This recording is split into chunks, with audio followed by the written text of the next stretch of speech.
invitation and joining us and taking time out for us from your busy schedule. I would also take this opportunity to introduce Sir. Uh, Sir is an associate professor from Jamia Millia Islamia.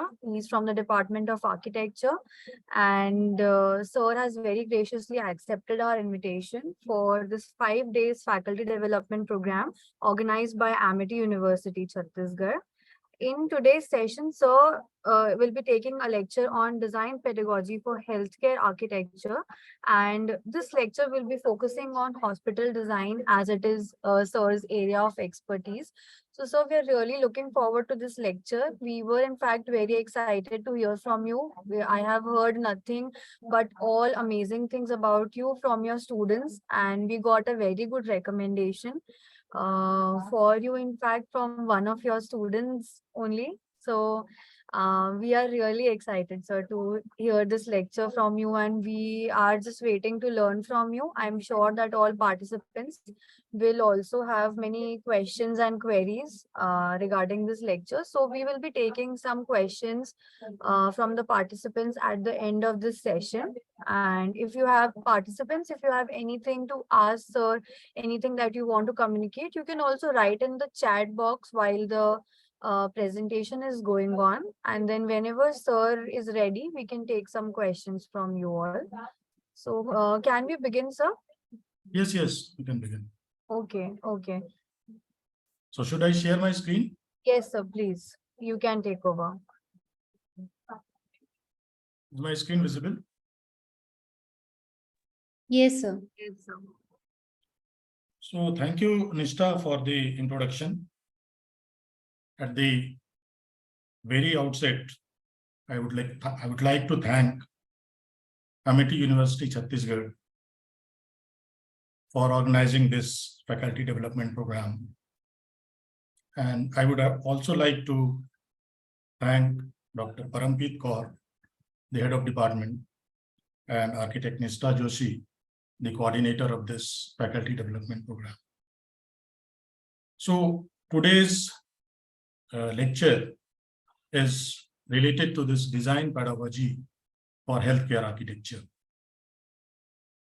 Before discussing this healthcare architecture, I would like to discuss some of the health issues, current status of the health in India, and healthcare architecture, and then I will discuss the design pedagogy.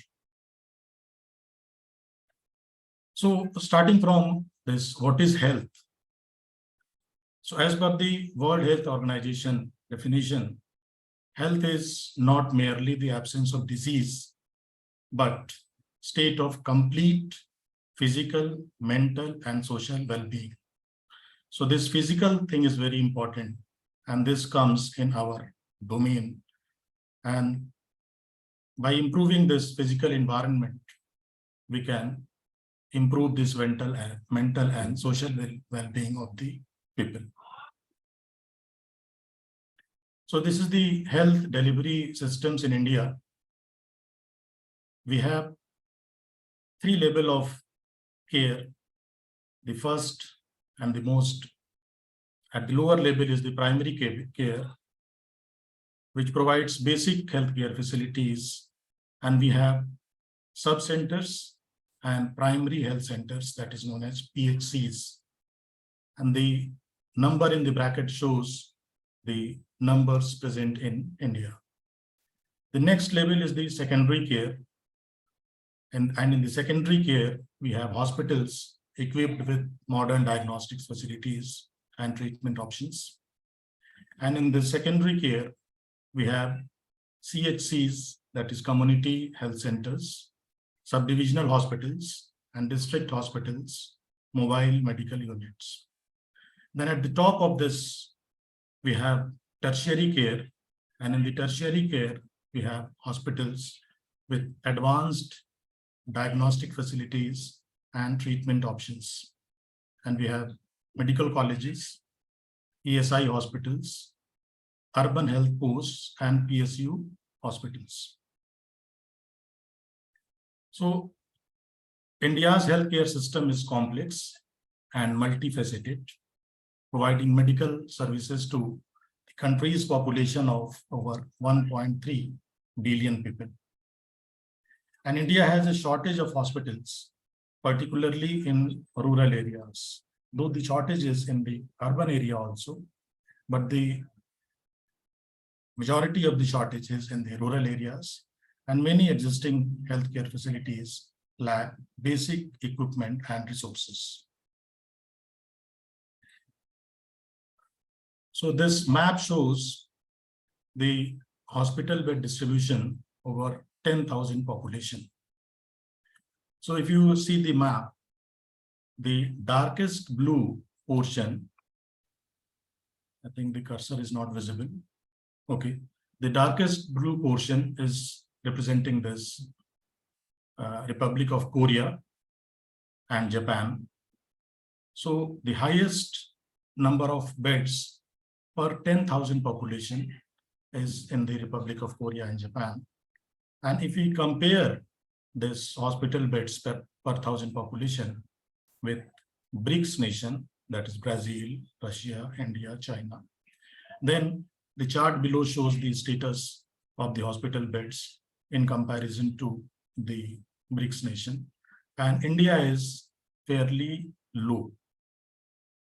The hospital beds in per 10,000 population in 2017 is only 5.3. And in the Brazil, it is 20.87. Russia is at 80.5. China is 43.1. So as far as the hospital bed is concerned, we are lagging behind globally, and also we are lagging behind in BRICS nations. So in terms of hospital beds, India is ranked 155 out of 167 countries. So it is not a good situation as far as the hospital beds are concerned. So this is the Sustainable Development Goals. So Sustainable Development Goals were developed by the United Nations in 2015 as a universal call to action to end poverty, protect the planet, and ensure that by 2030, all people enjoy peace and prosperity. The 17 SDGs are integrated. They recognize that action in one area will affect outcomes in others, and that development must balance social, economic, and environmental sustainability.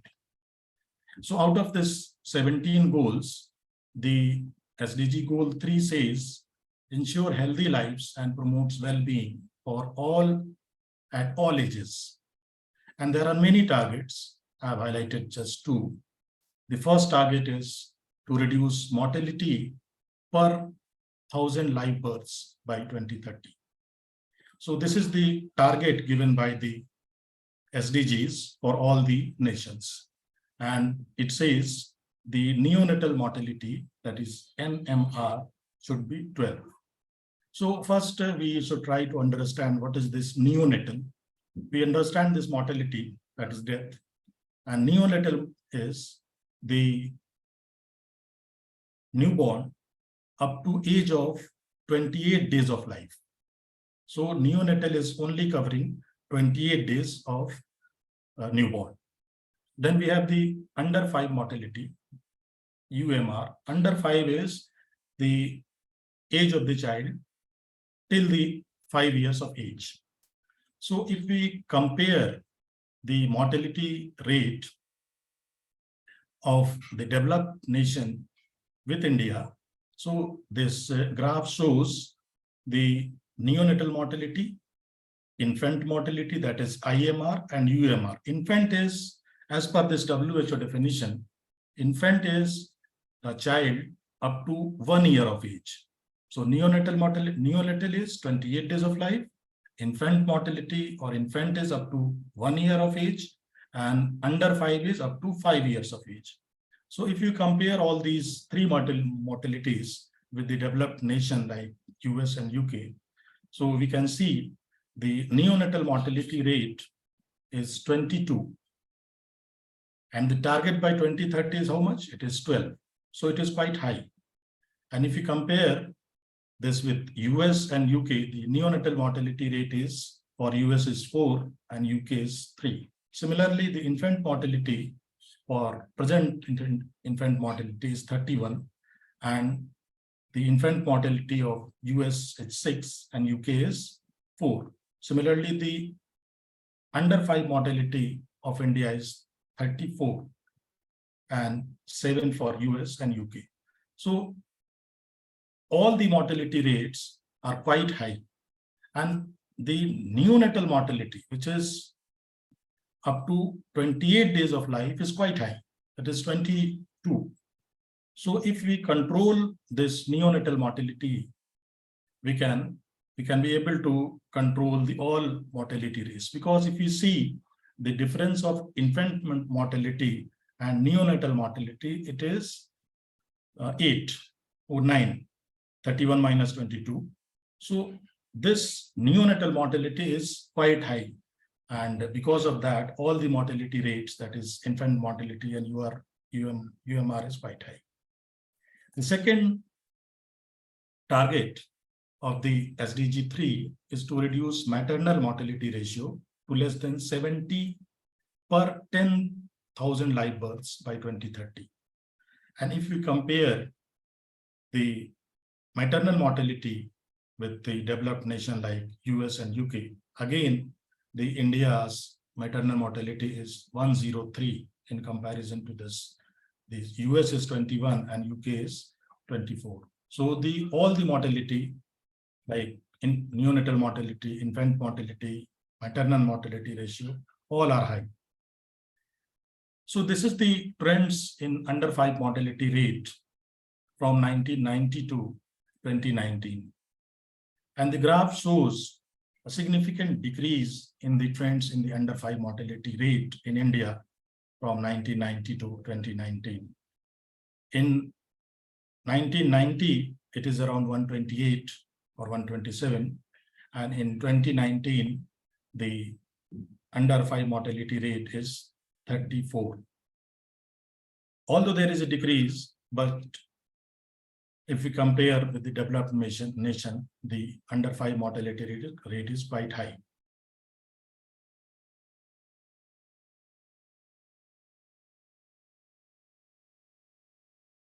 This is the chart of infant mortality rate of the BRICS nation. So if we compare this infant mortality with the BRICS nation, again, the highest is India, which is 41, and all the other countries are mortality rates are less than India. So this is the hospitalization trends in India in public versus private. So if we analyze the hospitalization trend in public and private sectors, again, there is a vast divide. And if we analyze this in the urban areas and rural areas, again, there is a divide.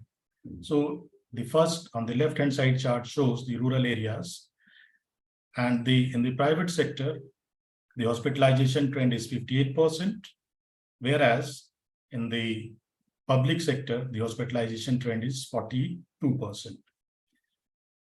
In the urban areas, the hospitalization trend in the private sector is quite high, that is 68% in comparison to the public sectors. So for the better healthcare, our public sector should be more focused and the infrastructure should be more developed in the public sector so as to achieve the SDG 3 goals. This is the situation of the share of the private versus government in healthcare. If we compare the doctors, OPD care, IPD care, beds, ambulatory services, nurses in the private and the government, this red is the private and other is the government. So the doctors in the private sector is 80%. And in the government sector, it is 20%. Again, there is a great divide in the doctors in the private and the government institutions. Similarly, in all OPD, IPD beds, ambulatory services and nurses, in majority of the cases, this bar is quite high in comparison to the government institutions. And this is the comparison of the infrastructure and human resources, again, in the BRICS nation. So, number of hospital beds per 1,000 population is this gray, which is 0.5. And if you compare with the BRICS nation, this is the shortest.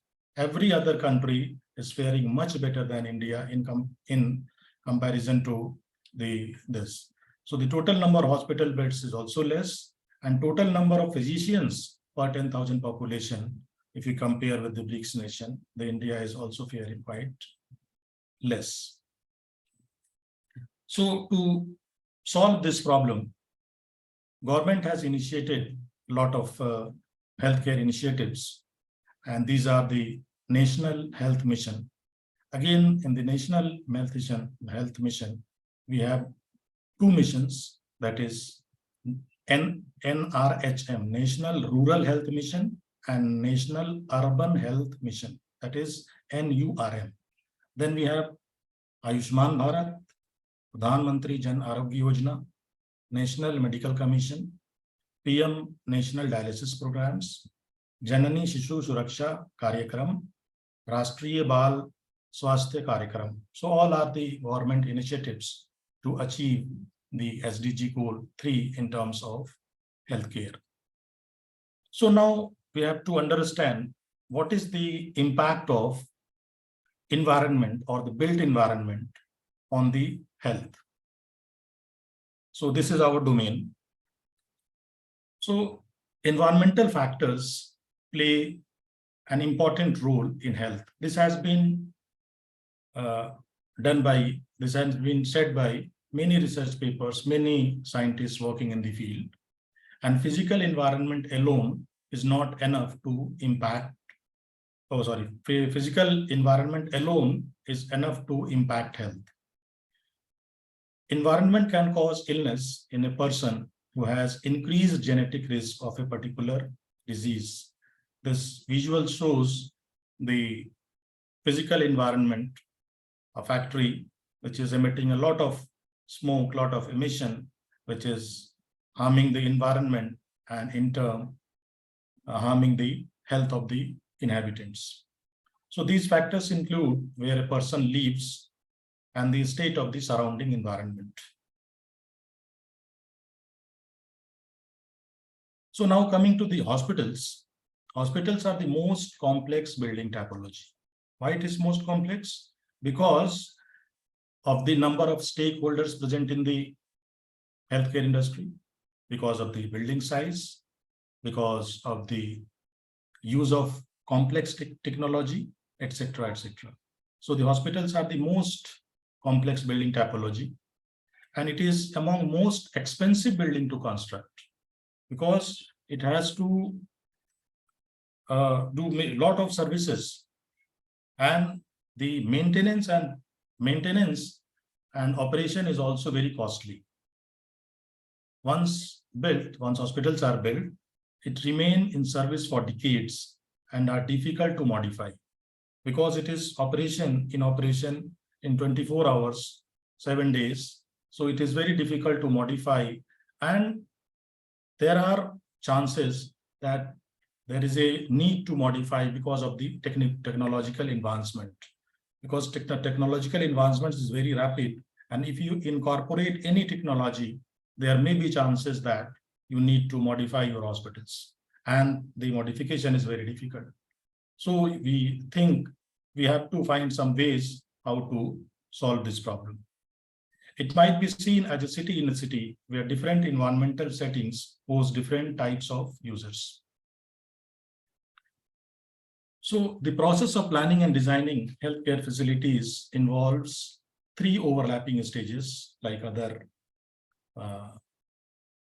designing and planning processes. The first is the planning stage, in which the healthcare provider describes the user needs.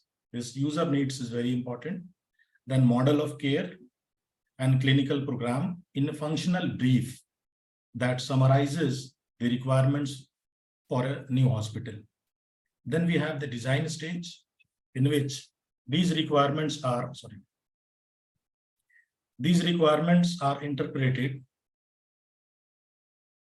by architects to develop an initial concept, which is then refined to more detailed design. Then we have the delivery stage.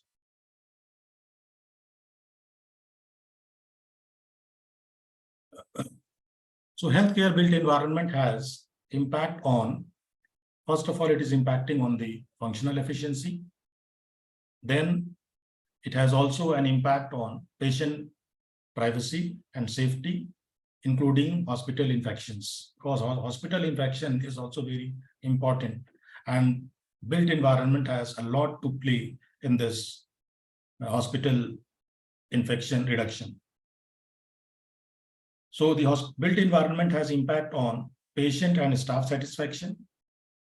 It has an impact on accountability in incidents, disaster, and critical conditions, consumption of energy and resources, reduction of environmental damage, adaptability of buildings to changes resulting from scientific development, technology and regulations, and finally, it impact the healthcare results. So it is important to use knowledge from various fields and the options provided by digital technologies, such as dynamic and simulation modeling. And we have lots of tools and softwares for the simulation modeling. Scientific and technological advancements, as well as discoveries in health promotion and prevention measures, necessitate a multidisciplinary and interdisciplinary approach to hospital design. So, as hospital design is one of the difficult tasks, there is an increasing need for specialization. The academic stream of the built environment is growing to provide specific multidisciplinary courses to complement a degree in hospital planning, design, and management. It is also important to equip students with knowledge of the processes, organizations, and physical resources required to provide medical services. Changes in the society require the introduction of highly specialized educational programs in architecture for designs with a high degree of complexity. So, majority of the scholars have highlighted that the profession of planning the urban environment currently lacks a conceptual framework for integrating health into spatial planning decision making. And despite health being considered relevant in the United Nations and World Health Organization's reports, it does not appear to be part of the architectural profession or education. So a very few architectural schools in India are offering courses on healthcare design. Jamia Millia Islamia, New Delhi, has taken lead in establishing a master's program on healthcare architecture in 2008. It's a 2 years postgraduate program divided into 4 semesters. It has a mix of theoretical and practical applications with contributions from architecture, engineering, management, and medical fields. Fortunately, we have all the disciplines like engineering, management, and other disciplines in our university. So we are trying to incorporate all these things into this. So what are the contemporary challenges? Hospitals are an essential part of the national healthcare systems, which are facing critical challenges such as increasing healthcare expenditures, because day by day the healthcare expenditure is quite high and it is very difficult for a general public to afford the healthcare. And the aging populations, also the proportion of the aging population in India is also growing. So this is again a challenge. Workforce retention. You must be aware that doctors do not want to go to the rural areas, and government has taken some initiatives to retain this workforce in the rural areas, especially for the doctors. So this is one of the challenge, and outdated infrastructures, because majority of our infrastructure, first of all, it is quite lacking, and secondly, it is outdated also. According to the World Health Organizations, hospitals are instrumental for care coordination and integration, and must be resilient and maintain and scale up services in emergencies. Now coming to the design pedagogy for healthcare architecture. So design pedagogy refers to the systematic approach of teaching and learning, design principles, theories, methodologies, and practices. It aims to develop the skills and mindsets necessary for students and professionals to become effective and responsible designers. It also involves various aspects such as problem solving, creativity, aesthetics, user centricity, and the impact of design on individual and communities. So the design process necessitates the need to analyze a number of conditions beyond the normal architectural skills. Preparation of medical facility documentation requires designers to have unique set of knowledge and skill. Again, it is a very important part. The methodology of teaching used is of key importance for obtaining correct design solutions. So we have to also focus on this aspect. Students should be made aware that they must take into account complex technical and functional requirements. They should take into account the building standards and regulations. There are so many building standards and regulations which we need to incorporate into the hospital design, as well as the contact with clients who often use complex medical terminologies. So if we talk to our client or the doctors, majority of the time they use complex medical terminologies. So our students should also be familiar with the medical terminologies, what the meaning of that and how that functions in our spaces. So such a complex process is a barrier for students, usually with little practical experience, because students have no or very little experience in all this. So this becomes a barrier in the application of technological processes to architecture. This means the didactic system should be aimed not only at developing a design solution, but also at understanding the relationship between individual elements of designed space and acquiring skills in the methodology of shaping such objects.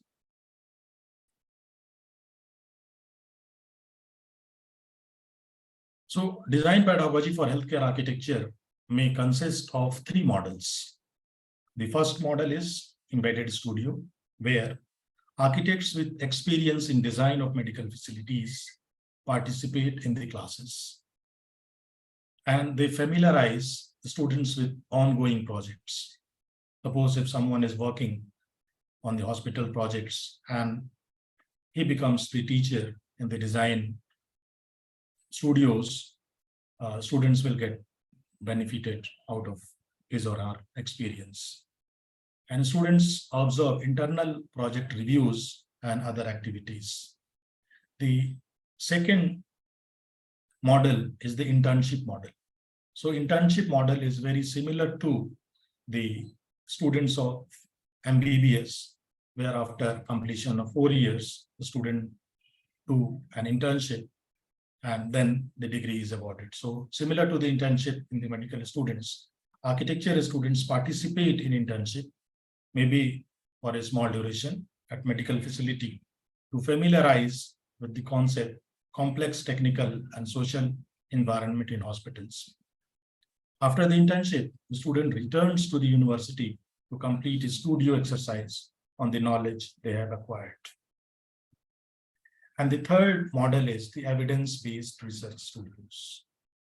where students are involved in research to improve the architecture of healthcare facilities and its optimization. Hence, they can interpret current research in the field. So this internship and embedded studios need enough time. So where the short time is allocated for teaching complex objects, the task of a teacher is to provide students with tools enabling analysis and critical evaluation of design solutions. And one such tool is an analysis team based on the process mapping of the project. So what is this process mapping? So process mapping is a way of tailoring design solutions to specific problems by visualizing every step in an organization's existing or proposed processes. So this process mapping may be done in the existing organizations. The first step for the student is to understand the purpose of the building or space to be designed and the processes it will accommodate. As designers, students aim to get at the heart of the issues our clients want to solve. So it is essential for students to acquire the skills of process mapping and workflow. And in the other design exercises also, we try to make the charts, flow charts, etc. Similarly, we have to first understand the process mapping and make a workflow. Process mapping is based on analyzing the activity of space users, and that space users may be the patients, visitors, families, staff, etc. So first of all, we have to analyze the activity of these users, and based on that, we have to draw a workflow. And once the workflow is drawn, then we can proceed further. So modern research indicates that flow process analysis is a task that should be performed by a specialist of design, because so many things need to be incorporated. So that person must be aware of the system. So process mapping is an exercise for uncovering the root causes of issues that in some cases our client do not even know. So if we do the process mapping, we uncover many things intentionally or unintentionally, and that things our client may even do not know. So it finds ways to add value in healthcare, and finding ways to add value is an advantages of the process mapping. So with the process mapping, we can add values to the hospital design. In the process mapping, first we chart the course through an organization's current procedure. Then we highlight opportunities to improve the experiences and outcomes for patients, staff, and the activity as a whole. When these two processes are done, the created maps contain enough information to develop simulations of various design alternatives. So this process mapping makes it possible to determine quantifiable parameters for assessment of the design space. And this is based on the designing healthcare units on a scientific research, that is evidence-based design, EBD. The design is guided by research focused on the needs derived from the healthcare architecture, and appropriate shaping of the space significantly affects the amount of work needed to properly perform medical procedures. So this is the process mapping of the patient journey, and that this will give the key starting point to any improvement project. And the patient journey will give the opportunity to bring together multidisciplinary teams. It also gives an overview of the complete process, helping staff to understand how complicated the system can be for the patients. So if we do this mapping, the staff will also understand And it also aids to plan effectively where to test ideas for the improvements. And sometimes brilliant ideas, especially from the staff who do not normally have the opportunity to contribute, it also comes from these staffs. And it also provides an event that is interactive, that gets people involved in talking. And it is an end product that is a process map, which is easy to understand and highly visual. So this is the framework of the process mapping. There may be many steps. In the first step, we define the aim for the project, which includes the group of the patients you are considering and what you want to achieve, your own targets. So you have to define your own targets in the step 1.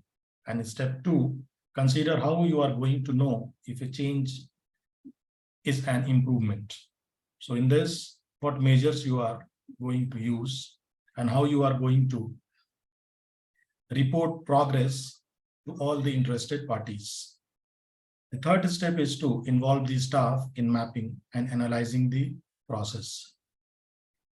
The fourth step is to investigate all the changes that are likely to make an improvement in line with the aim set.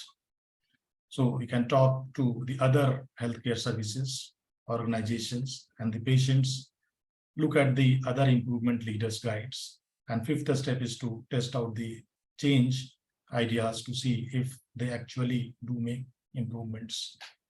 And after that, we have to implement the changes that will make improvements in our healthcare systems. So these are some of the steps in the process mapping. Again, this is a flow chart of process design. First, we define the process boundaries, then we initiate consultation and participation. Participation of whom? Maybe patients, maybe nurses, maybe other people. So research and analyze the background data. Then we have to identify patient needs and requirement. Again, it is very, very important and very complex thing. Then translate needs into design requirements. Then these identify preliminary solutions and create design concepts. Then we have to identify interactions with other system components, then select the best solutions and develop detailed design. Then test, verify, and validate the process. And if it is validating properly and design is acceptable, then we have to take this route, yes. Otherwise, we have to go to the previous stage, that is translate needs into design requirements, and again follow the same procedure. So if the design is acceptable, then we have to implement and optimize the process, then integrate the process into the system of care, then develop control plans for sustainability. Again, sustainability is very important. Measure and monitor process performance and continually refine and improve the process. So this is the flow chart. So now understanding user needs. Again, it is a very important thing. And I've taken one example. As per the WHO, in therapeutic facilities, space users should follow 5 moments of hand hygiene. It is written in the WHO guidelines. And what are these? Hands should be washed and disinfected each time in the following situations. What are the situations? Before seeing the patient, before a clean aseptic procedure, after exposure to body fluids, after seeing the patient, after contact with patient environment. So any healthcare provider, maybe doctor, maybe nurses, should wash and disinfect hand in the following 5 situations. So now consider this very small layout of the hospital room, attached and washroom. So by carrying out such calculations, the student can perform critical design analysis relatively quickly in relation to a simple and easy to understand medical procedures. The figure on the left-hand side, so the wash basin is placed in the washroom. There is no wash basin in the patient room, patient area. So when the doctor comes, he has to wash his hand. So he has to go to the washroom. After washing hand, he is coming to the patient and attending the patient. After attending the patient, again he has to wash hand. So he has to go to the washroom, wash his hands, then he will go outside. So this is the scenario in the drawing on the left hand side. Coming on to the image on the middle, a small wash basin is also placed in the head side of the patient. So when doctor or nurses comes into the patient room, now he need not to go to the washroom. He directly come to the patient, near to the patient, washes his hand, respected his hand, and attend the patient.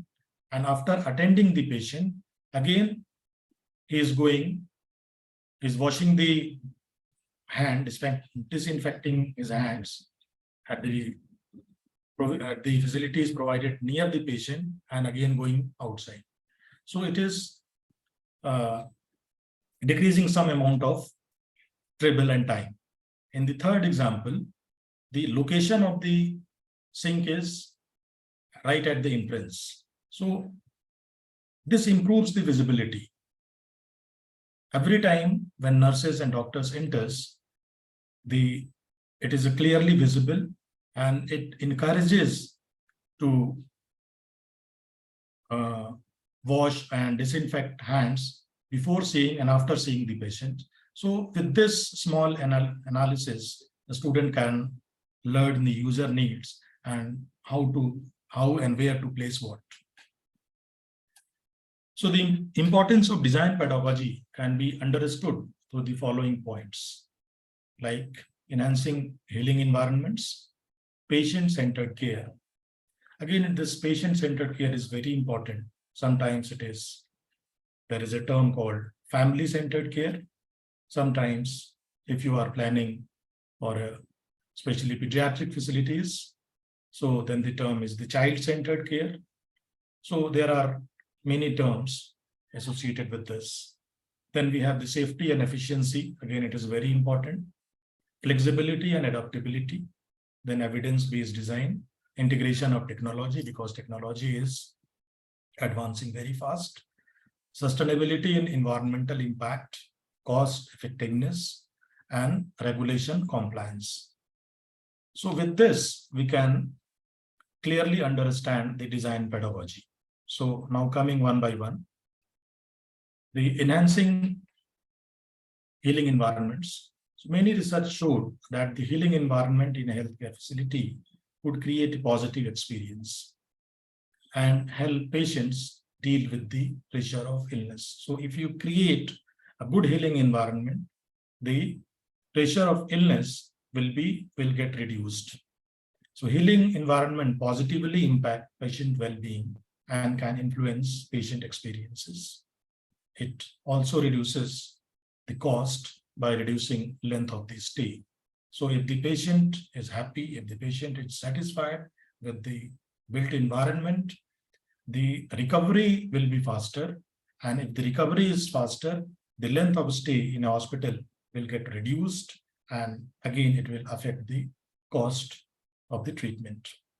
So about 200 years ago, Florence Nightingale, who is a nurse and writer also, discovered that patient would recover more quickly from illnesses if they were cared for in an environment that had natural light, ventilation, cleanliness, and basic sanitation. So if we provide these basic things, which are very much required in other types of the building also, so the patient will recover more quickly.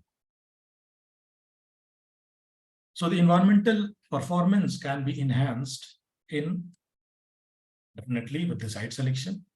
If you have selected the site well, the environmental performance will be enhanced. Then water conservation, energy efficiency, recycled and renewable materials, low emitting materials, alternative transportation, daylighting, reduced waste generation, local and organic food use, green cleaning materials.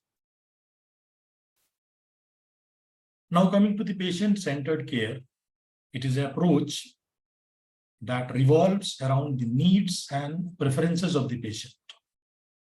So if you see the image, we have to be careful in the missions and values aligned with the patient goals. Then care should be collaborative, coordinated, and accessible. The physical comfort and emotional well-being are the top priorities. With this, we can achieve the objectives of the patient-centered care. Patient and family viewpoints respected and valued. Patient families always included in the decisions. Again, it is a new concept. In India, we must have seen that particularly in the intensive care units, there is a lot of restrictions. And particularly in the neonatal intensive care units, where the neonates, that is the newborn child up to 28 days of life, are treated, there are lots of restrictions for mothers going inside the NICUs, that is neonatal intensive care unit. But recent experiments, recent advancement in the field suggests that if you incorporate family into the patient rooms, the patient will get benefited and the recovery time will be faster. Especially in case of the NICU, there is a term called kangaroo care. So kangaroo care is just like a kangaroo, and how the kangaroo keeps their baby with their body. Similarly, if the mothers keep their newborns very close to their body, so the recovery time is faster and it acts as an incubator. So it is a natural incubator. So these facilities are being incorporated in the Western countries or the developed countries. So it has a lot of benefits in incorporating family into the patient room, though there are some disadvantages also, like the infection may be more, but there are some ways through which we can control the infections. Then we have full transparency and fast recovery of the information. So it has many benefits and has been proposed as a means of achieving better health outcomes, greater patient satisfaction, and reduced health costs. So this PCC model integrates aspects of medical, emotional, and spiritual needs of the patient and family. It puts the patient at the heart of the decision-making process and considers their values, beliefs, and individual circumstances. So the key points in the patient-centered care are the holistic approach, which takes into account patient physical, emotional, psychological, and social well-being. The active participation, where the patients are encouraged to actively participate in their healthcare decisions. Respect and dignity, where the patients are treated with respect and dignity, irrespective of their background. Then we have individualized care, where each patient is unique and care is tailored to their needs. Then we have effective communication, empowerment, family support, shared decision-making, patient satisfaction, and outcomes. So these are the key points in the patient-centered care. So the design concepts in the patient-centered care module includes single occupancy rooms. If you see the literature and the hospital design, firstly, you will find most of the literatures which are written by the Western authors, and they are advocating the single family, single occupancy rooms. because it has many benefits like less hospital acquired infection. You can incorporate nature and views with this single occupancy rooms. You can include family in the room. So you can create a home-like situations in a single family rooms. And this has been advocated by the many researchers, and it has been in the process of design in the Western countries. But in our case, where the funds are very limited, possibly this is not the solutions. But in the design, we can provide some of the single family rooms, and there are a number of factors for this. Then the design considerations may be large inpatient room, because if the patient room is large, the chances of infection will be reduced. So there are certain guidelines to place hospital beds at a suitable interval, let's say 2.4 meters center to center. If we decrease that, so the chances of infection may get more. So this is one of the design concept. Then designated family areas, we have already discussed, and natural light, noise reduction, artwork. Artwork is also very important. And with this artwork, we can reduce the stresses and anxiety of the patients. Then landscape gardens. So if the patient is comparatively better, they can use this landscape garden and enjoy, and they can achieve the benefit out of it. So with this chart, these are the components of the PCD, that is patient-centered design. So we have the viability, the business viability of an idea. Then we have the feasibility from technical perspective. Then we have a desirability, the idea, how the desirable idea may be for the people. And at the center of these three, there is an innovation, and that innovation may begin with any of the three focus areas. Then coming to the next, safety and efficiency. Patient safety and efficiency are crucial considerations in the design pedagogy for healthcare facilities. So students should be sensitized about this important aspect, safety and efficiency. A well-designed healthcare environments can significantly impact patient outcomes and overall operational efficiency. And the key points are improved patient outcomes, prevention of hospital-acquired infections, because it is very prevalent in Indian conditions. You go in a hospital for one type of disease and you take another type of disease from the hospital. It is happening in the Indian hospitals, so it is very important how to prevent the hospital-acquired infections. Then emergency preparedness, then adaptability and future-proofing. So hospital-acquired infections, efficiently functioning system reduces the risk of hospital-acquired infections by anywhere from 55 to 75%. That is quite high.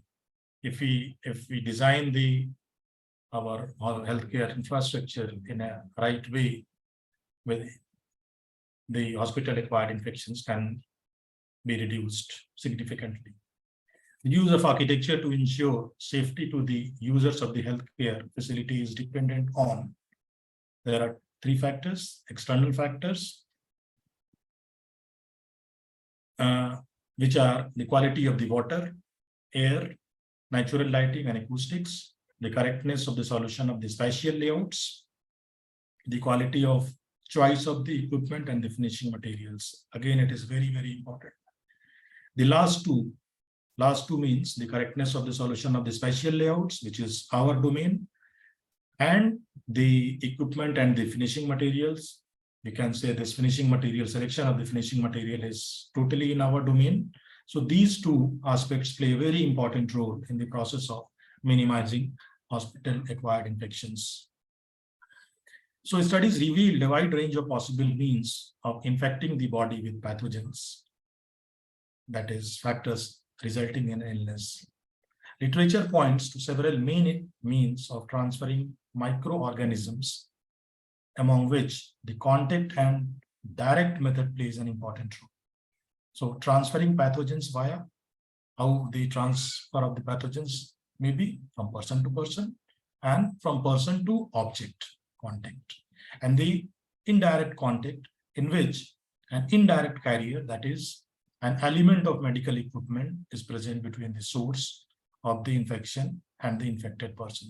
Suppose the medical equipment is used by many patients, and if it is not properly disinfected prior to the second patient, and if the first patient is infected patient, then it is a very serious problem. So design considerations on safety, applying the design and improving the availability of assistive designs to avoid patient fall. Patient fall is again a very problem in the healthcare design, and majority of the fractures are with the patient falls, and with very little interventions like selection of the material, providing handrails at proper locations, and other many factors, we can reduce these patient falls in healthcare facilities. The second design consideration is using ventilation and filtration systems to control and prevent the spread of infections. So in the hospital, you must have heard the name HEPA filters. So there are special type of filters which can prevent the spread of infections if these are installed in a proper way. Using surfaces that can be easily decontaminated. Again, this is a selection of the material. If you select proper materials that can be easily decontaminated, so this may be another most important design considerations on the safety. Then facilitating hand washing with the availability of sinks and alcohol hand rubs. Again, it is a very important location of the hand washing facilities and even design of the hand washing facilities. So if you are using the same sinks which we are using in our homes or our educational institutions, where the depth is less, there are chances of splashing the water. And if the splashing of water occurs in the hospital, it will create a lot of problems. So there may be different kind of facilities for the hand washing. Again, it is very important. Preventing patients and healthcare provider injury, addressing the sensitivities associated with the interdependencies of the care, including workspace and work processes. Now coming to the design considerations on efficiency. So a standardizing room layout, location of supplies and medical equipment. Again, it is very important. Standardizing layout means, suppose if the patient is lying on his bed, in relation to the bed, where the facilities are provided, either on the left-hand side or on the right-hand side. If all the rooms have these facilities on one location, it will be very easy for the nurses and even for the doctors to use that equipments, and especially in case of emergencies. So standardization of the layout and standardizing room layout is also very important. Minimizing potential safety threats and improving patient satisfaction by minimizing patient transfers with variable acuity rooms. Use of lighting to enable visual performance, use of natural lighting, and controlling the effect of noise.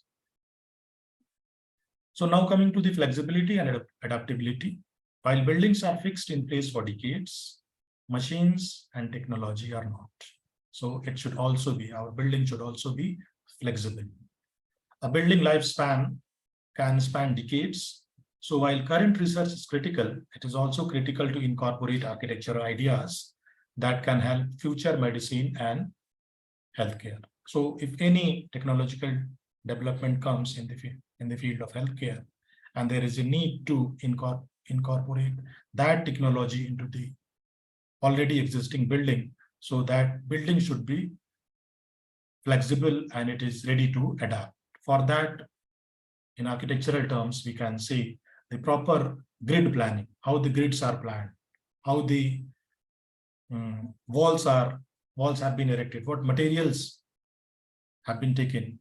So there are many factors through which we can achieve flexibility.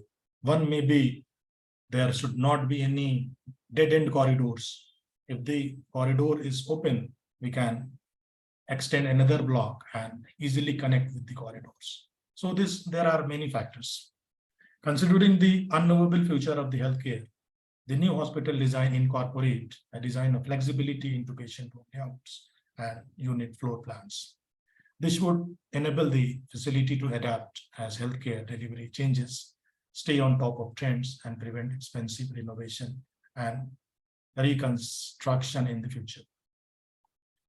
Recent pandemic has highlighted the need of adaptable, flexible, and resilient architectures. We must have seen this, and it is an issue previously argued by the several researchers.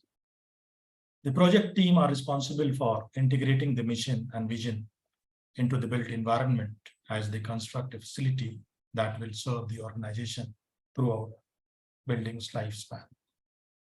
Now coming to the evidence-based design. So what is this evidence-based design? This is originally developed in the field of medicine as evidence-based medicine. Suppose any medicine is being developed, so it is based on some evidence without which medicine cannot be developed. So it is first developed in the medical field, and using this scientific evidence as part of the design process, EBD aims to improve health outcomes, employees' performance. It emphasizes how to effectively use design to aid patients in recovery. But the problem is, so what is the evidence? So in some of the literatures, it is written scientific research produced through randomized controlled trial. It is a very technical term, which is mainly used in the medical field to test the medicine.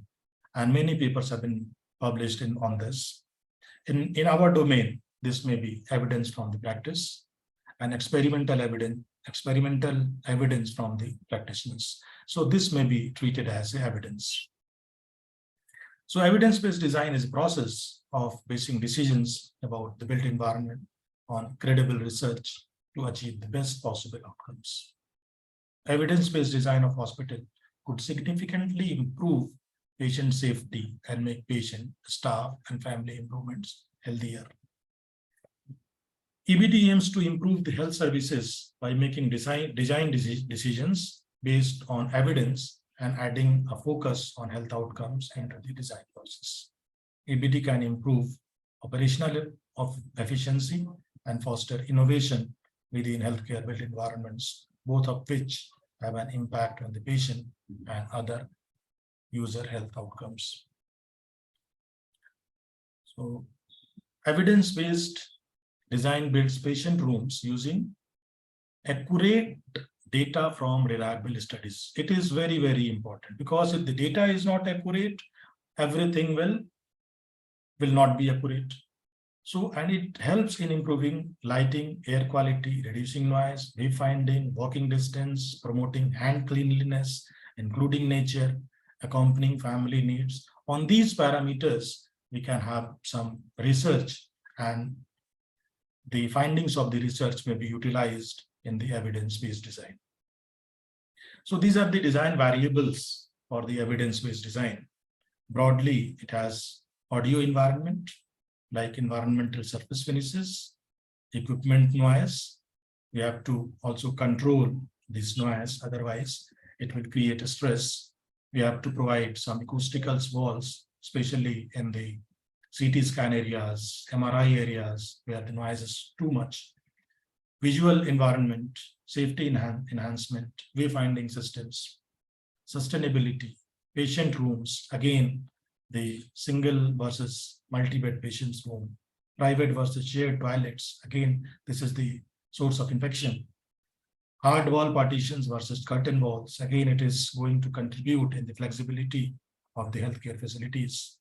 Equity adaptable single rooms, same-handed rooms, again, we have already discussed this, the advantages of the same-handed rooms. So these are the design variables which should sensitize our students with these design variables so that they can use in their design. Then we have the family support spaces, staff support spaces, physical support spaces.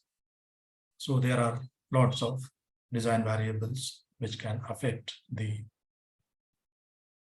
design of the healthcare facilities. Now, integration of the technology. Technology plays a central role in healthcare architecture. Technology plays a big role in determining where and how healthcare is delivered. You must have heard the telemedicine or telehealth facilities. So the integration of digital systems into the healthcare processes, telemedicine capabilities, and Internet of Things device will enhance patient care, streamline processes, and improve operational efficiency. It's already happening in the Western countries and will continue to evolve. So we have smart infrastructure. We can create advanced HVAC systems, especially for the healthcare facilities, energy efficient lighting. We have lots of scope in this energy efficient lightings, automated temperature controls. With this, again, you can reduce the lighting load, lighting air conditioning load, occupancy sensors. With this, again, you can reduce pneumatic tubes, telehealth spaces, intelligent patient rooms, integration of medical devices, digital signages and wayfindings, data centers and storages, infection control technologies, virtual and augmented reality. So what is this pneumatic tube systems? You must have heard, or you must have seen this system. It is a very efficient system, and it has been reported to be a rapid and reliable method of transporting small materials like blood samples, X-rays, or other things from one department to another department, eliminating the need of human couriers. The figure on the right-hand side shows there is a tube wherein you can put the samples and just give the code where you want to transfer this specimen. It will automatically go without any delay. Coming to the next, telemedicine. It is a remote provision of healthcare services, often referred to as a telemedicine or telehealth, has grown in importance, especially with COVID-19 related restrictions on in-person interaction. So you must have seen in the COVID-19, in-person interaction with the doctors was limited, and doctors were using this telemedicine facilities. So with this incorporation of this telemedicine facilities, it will also impact our design. Next is, it promises in reducing costs, increasing accessibility to care, and reducing the risk of healthcare associated infections. Because if you are not going to the healthcare facilities, the chances of healthcare infection is also less. So it has some benefits. Then this, again, it is a very good concept. It's a virtual reality and the augmented reality. So what is this virtual reality? It is a technology allows for immediate experiences and on-demand reconfiguration at systematically lower cost than building physical mock-up does. So you can create this environment, and even you can reconfigure the furnitures. Like you want to place some furnitures from here to there. You want to place the patient bed from here to there. And you can see the impact of this through the virtual reality. Again, this is happening in the advanced countries. Healthcare facility planning is changing as virtual reality enables clients, users, owners to step into the planning process as never before. So virtual reality offers tangible benefits to the healthcare planning processes, and these benefits are engage user groups and stakeholders early in the planning. So if you engage the user groups and the stakeholders early in the planning, it will give a lot of benefit. Expedite, if you are using the virtual reality, it will expedite planning processes and design processes. It will also test concepts virtually to determine preferred options. So you need not to change after making the construction. So create better understanding of overall facility and spaces. Minimize revisions. Yes, minimize revision, because you have already seen and analyzed the impact of all these things into your design. So the chances of revision is very less. And if the chances of revision is less, definitely the cost will get reduced. Then the sustainability and environmental impact. Healthcare industry is a major contributor to pollution, as well as greenhouse gas emission that are responsible for global warming. It has already been established. The greenhouse gas emissions include scope 1, which is direct, those associated with patient transport, number of buses, number of taxis, number of cars, fuel consumption, and anesthetic gases. Scope 2 is the indirect, related to energy, such as purchase of the energy. There is a lot of energy required for the running of the hospital. And indirect is scope 3 is indirect, which is related to products used, such as pharmaceuticals and medical supplies. So for the medical supplies, again, there is a lot of greenhouse gases emissions at the factories. So and because of this, healthcare industry is a major contributor to the pollution. So most of the greenhouse gases emission, which is approximately 80%, stem from scope 3 emission, particularly the manufacture of the pharmaceuticals and materials. So again, we have to do a lot of research how to minimize the greenhouse gases in manufacturing processes. So healthcare has been estimated to account for 4.4% of the global greenhouse gases emissions. Some clinical activities, such as operation of the surgical operating rooms, are particularly energy or carbon intensive. Operating rooms are 3 to 6 times more energy intensive. Again, it is a very energy intensive space than the rest of the hospital. Why it is energy intensive? Because the air changes is 24 hours. So it requires lot of energy to maintain the air changes. And if you do not maintain the air changes, there are chances of pathogens to grow inside the operation theaters, which will create a lot of infections to the patient. So researchers are suggesting that if the operating rooms are not used, or sometimes the air circulation may be reduced so as to reduce the energy.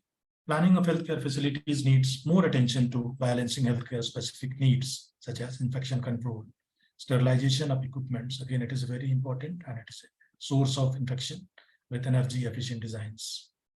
Operation and planning in the healthcare sectors need to incorporate environmental economics more thoroughly as part of value-based healthcare reforms. Then the cost effectiveness. Cost of setting up a hospital with modular OT, ICUs, blood bank, dialysis facilities is around 0.8 to 1 crore per bed. You can think this cost of setting a hospital. It is huge. So it is important to design sustainable hospitals to improve operational efficiency and reduce working costs.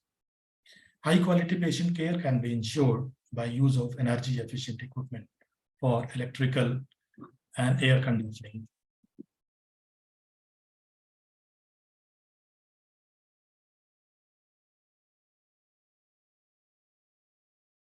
Building orientation and ventilation. Solar heat gains can be controlled by sensible sizing and positioning of the window. Again, it is in our domain. Improve indoor quality, air quality, high efficiency fittings, conserve water and electricity, and with the application of the solar water, we can make our buildings very cost effective. Then now coming to the healthcare standards and licensing authorities. So there are a number of healthcare standards which need to be used in designing the healthcare facilities. And the list is quite big. I've taken only a few. So these healthcare standards are National Building Code, Indian Public health standards, which is known as IPHs. Then we have BIS standards. We have a number of BIS standards. National Accreditation Board of the Hospitals, because this organization is giving accreditation, and they have also made a number of guidelines which need to be incorporated into the design. Otherwise, your hospital will not be accredited. Then we have the Indian Health Facility Guidelines. And similar to this Indian Health Facility Guidelines, we have International Health Facility Guidelines. Then we have guidelines for design and construction of hospital and healthcare facilities. It is an American guidelines, which is known as Facility Guideline Institute, FGI. Fire and life safety guidelines, and there are many more. Again, I have listed some of the BIS standards. So the BIS standards are administrative and hospital services department buildings. It is for the medical services department buildings, engineering service department buildings. We have BIS standards for hospital, general hospitals, up to 30-bedded hospital. And BIS standard for the 100-bedded hospitals, nursing homes, maternity nursing homes, single doctor clinic, medical laboratories. And we have also many standards like design guidelines for the PHCs, design guidelines for the CSCs, design guidelines for the referral units. So we have many standards. So students should be made aware of these standards and all these things. So we have this licensing of the healthcare facilities. So the licensing is done in 3 stages: pre-construction stage, second is construction or pre-operation stage, then operation stage. And this is the pre-construction stage approval done by the authorities. So we have number of approvals required from the different or the concerned authorities, like land for the land use journal changes. We have to take permission from the municipal authorities. Fire NOC is required, which is given by the state fire authority. If our hospital is abutting on the national highways, so NOCs is required from the National Highway Authority of India. Similarly, if they close to the airport authority, so the licensing is required from the Airport Authority of India. So there are a number of licensing bodies which gives licensing to the hospitals. So this is the construction and pre-operation approval by the authorities.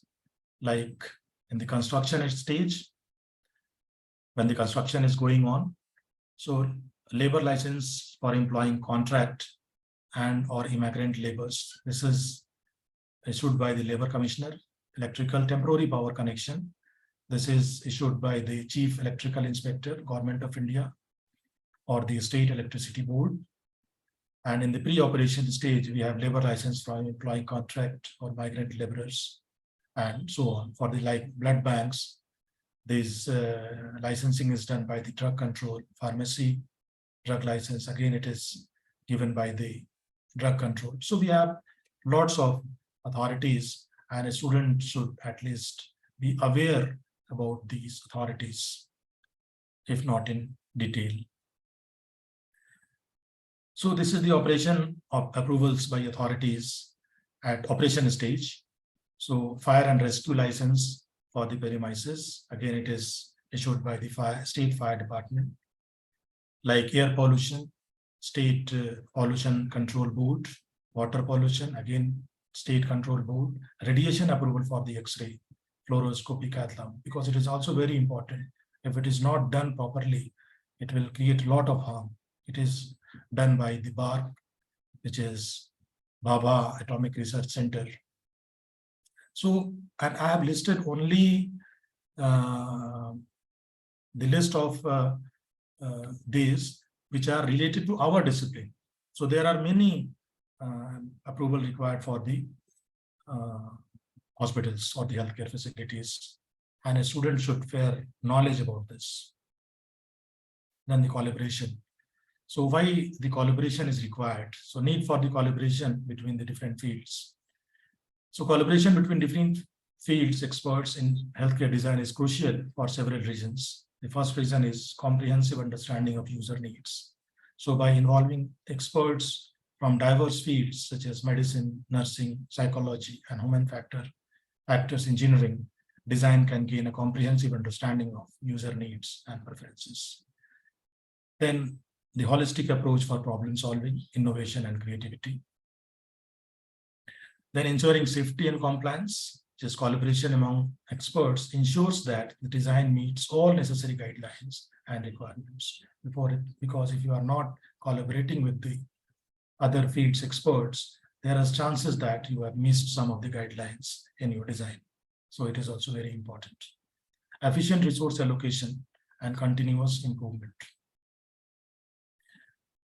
Unfortunately, the specialists in public health have not worked alongside built environment colleagues, and the same happened with other way around.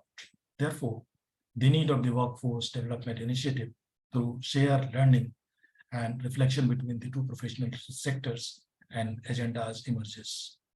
To reach that stage, architecture students and health science students need to be taught consistently about the health impacts of design elements and the evidence-based design perspective. Now, this role of the nurses is also very important in the healthcare design. So to prevent introducing design features that lead to long-term inefficiencies, the end users workforce processes be developed first. Frontline staff should be involved in the design process because they have first-hand knowledge of the current workflow procedures, the need for their patient population, and any operational efficiencies caused by the physical design. So their input is highly valuable information when creating a new workplace. So nurses should ideally be included in the early stages of unit design, which is at least not happening in our country.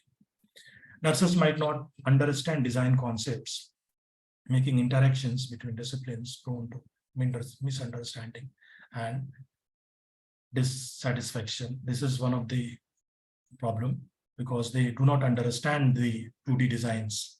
Nurses frequently resort to what they are accustomed with when asked about their design ideas for a new unit, even though inefficiencies in the built environment had already been identified. It might also be challenging to get innovative ideas from bedside nurses because they usually have a little experience working outside of their home unit.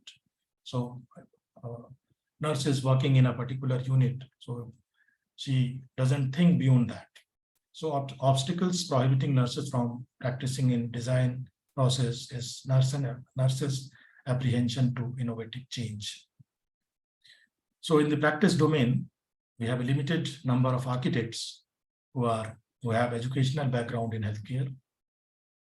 Healthcare design conferences are very rare. Architects rarely use evidence-based design processes. Post-occupancy evaluations of healthcare facilities are also very rare. Very few architects attend healthcare design training programs, and professional knowledge on hospital design is gained by experience or professional learning. Thank you. But before this, it is critical to sensitize students about healthcare design in order to cultivate a new generation of healthcare professionals that understand the impact of design and on patient care, safety, and well-being. So by integrating this knowledge into their education, we can create healthcare environments that support healing, efficiency, and positive outcomes for patients and staff alike. So this is all about my presentation today. Thank you very much.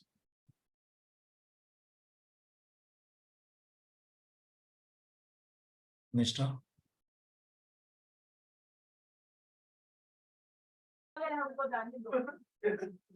Thank you so much, sir. Am I audible? Yes, you are audible. Okay. Thank you so much, sir. That was really a very extensive and detailed presentation. And I could understand that this is not something that you have just prepared for this faculty development program. Rather, it is years of experience and study that you have somehow put in this presentation that you showed us today. It was extremely detailed, and I really appreciate your efforts that you put in making these slides. It was a lengthy presentation, but all the points were so practical. I really appreciate that you presented different case example as well, because a lot of these things were new. They were innovative in a lot of ways. And when you were presenting these case examples, the points that you were putting forward were more understandable. And I believe that all the participants share the same views, that it was extremely detailed and easy to understand. Although the things that you were saying, they were complex, they were new, but still we could understand the arguments that you were presenting. I also really appreciate the ways that you told us about, in which how students can also understand what are the requirements of hospital design. Like at the beginning of the studio, they can go and intern at the hospitals, and they can do various case studies. So that was also very enriching. And I hope that the points that you shared with us today, they would be helpful for all the faculty members and researchers who have joined us today in this lecture, as a part of this faculty development program. So I would like to thank you from the bottom of my heart for all this hard work and all the time that you put in this presentation. Um, I also request all participants who are present in this lecture, if you have any comments, anything that you would like to say, or if you have any questions and queries for sir, you're most welcome.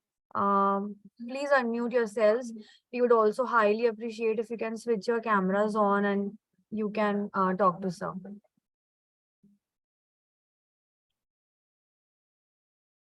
Ritu ma'am, would you like to share something? I just wanted to say thank you for the presentation to sir. Thank you, ma'am.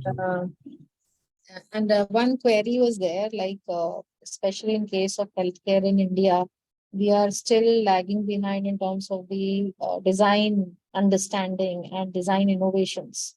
Whereas in many parts of the world, like this, like in US or in other parts of the world, they are incorporating a very specialized team to do design for only the healthcare services. Yes. And also the paramedics and the emergency services are becoming more and more important nowadays. Yes. So do you think that that needs to be now a part of the education curriculum as well as the uh, professional curriculum of the country? And first of all, there is a urgent need of many researchers in Indian context, because our context is different from theirs. So we need to do a lot of researches in this field. And unfortunately, there are very few healthcare experts, and researchers are very less in Indian context. So we try to focus on writing many research papers in Indian context in our domain, and the findings of that research papers and the researchers may contribute a lot in our context. Yes, but sometimes what happens is the research in Indian context also is not applied by the people who are practicing. Yes. So that is also one thing. Even in the education field, I find that there are multiple researches, but we are not applying it in our design studios, or we are not applying in our day-to-day following of healthcare service design. So that is one gap which I find between the research and the application. Yes. So, ma'am, if you see, there are very limited number of institutions who are giving training to the students, especially in healthcare design. So if we train our students in a more number of institutions related to the healthcare, definitely the situation will improve. Thank you. Thank you so much. Thank you, ma'am. Thank you. Any more questions?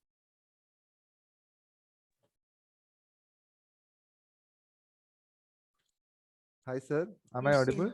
Yes. Yes, sir, you're audible. Yes. Thank you so much, sir, for the session. We got to know lots of things about, especially the technical things about hospital design things and all.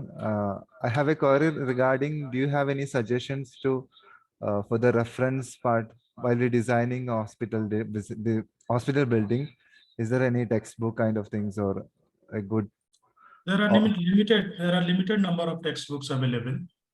okay. Some of the textbooks are available in our library also, but there are very limited number of textbooks. Okay. And that is the main challenge. And another challenge is the very less number of resource persons available in our country. So we are trying our best to train some of the students, and that students are going to many professional offices, and they are contributing a lot. So, and for the best part is you can refer many of the research papers, though the research papers are written or developed by the experts of the European countries or the American countries, but with some interventions. Suppose they have suggested some guidelines. With some questionnaires, you can take that questionnaire, go to the Indian experts, try to incorporate the context, take their feedback, and then that can be incorporated in our healthcare systems. Yeah, So especially. with little interventions that can be incorporated. Yeah, especially when we are dealing architecture studio in higher classes, we are asked them to design a hospital. There are a lot of standards are there. We can refer Yes. from there. But in architecture point of view, while we incorporating in design part, we need to sacrifice a lot of things, and also some that aspect perspective of textbooks are lacking, I think.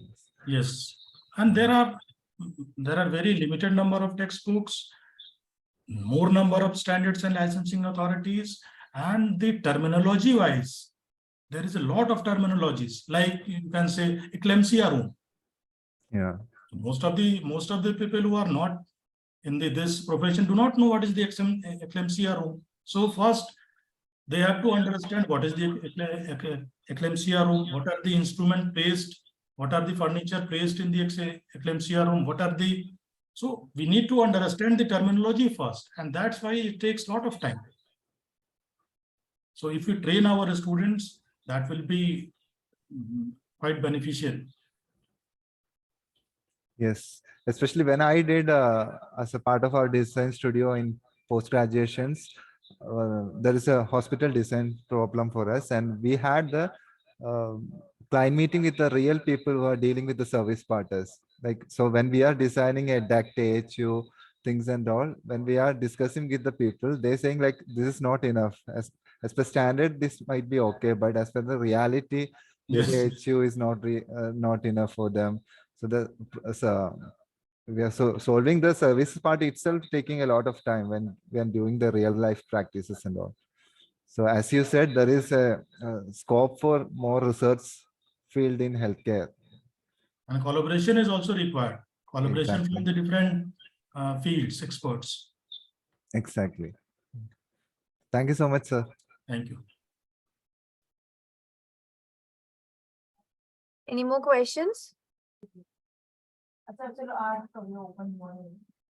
Okay, so I just have a request to make. So if you could share any study material, maybe textbook, reference books, or any paper, even later on, Yeah. if you could share with us, we would really appreciate that, sir. That could be used as a reference material for all faculty members as well. So I'll be sharing that with the participants of this FDP. I will do that. Yeah. Thank you, sir. Okay, a lot of thanks for especially Dr. Parampreet Kaur, ma'am, the HOD, Yes, and sir. Yunishta also. Thanks a lot. Thank you, sir, for giving your time. It was truly a very enriching session for all of us, and I'm sure that each and every participant of this lecture today got to learn so many new things from this lecture. It has done all good things for us, and Thank you so much for your time, sir. It was lovely having you, and we got to know a lot of new things, and hopefully this will be helpful in our further studio conductance for hospital design as well. Thank you. Thank you, sir. Thank you, sir. All participants, we can now break for some time. Let's go on a short break, and let us all try to meet again by 2:20. There will be another lecture. This lecture will be taken by Dr. Arindam Biswas from IIT Roorkee. This lecture will start from 2:30. We'll try to be very punctual with this lecture, as we have been with all our other sessions as well. We are starting all sessions on time and almost ending all sessions on the exact time as well. So we'll try to do the same with the coming one. Please all be back by 2:30. Thank you for joining. MCP. So it was nice seeing you after a very long time.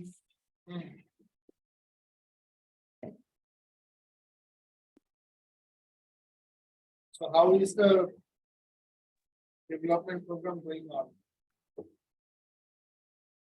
The program is very nice. Many people are interacting, they are interested in learning. And so I hope it benefits others as well, as we are planning to. Yes, that is the problem. I could see a lot of people, I did not expect so many.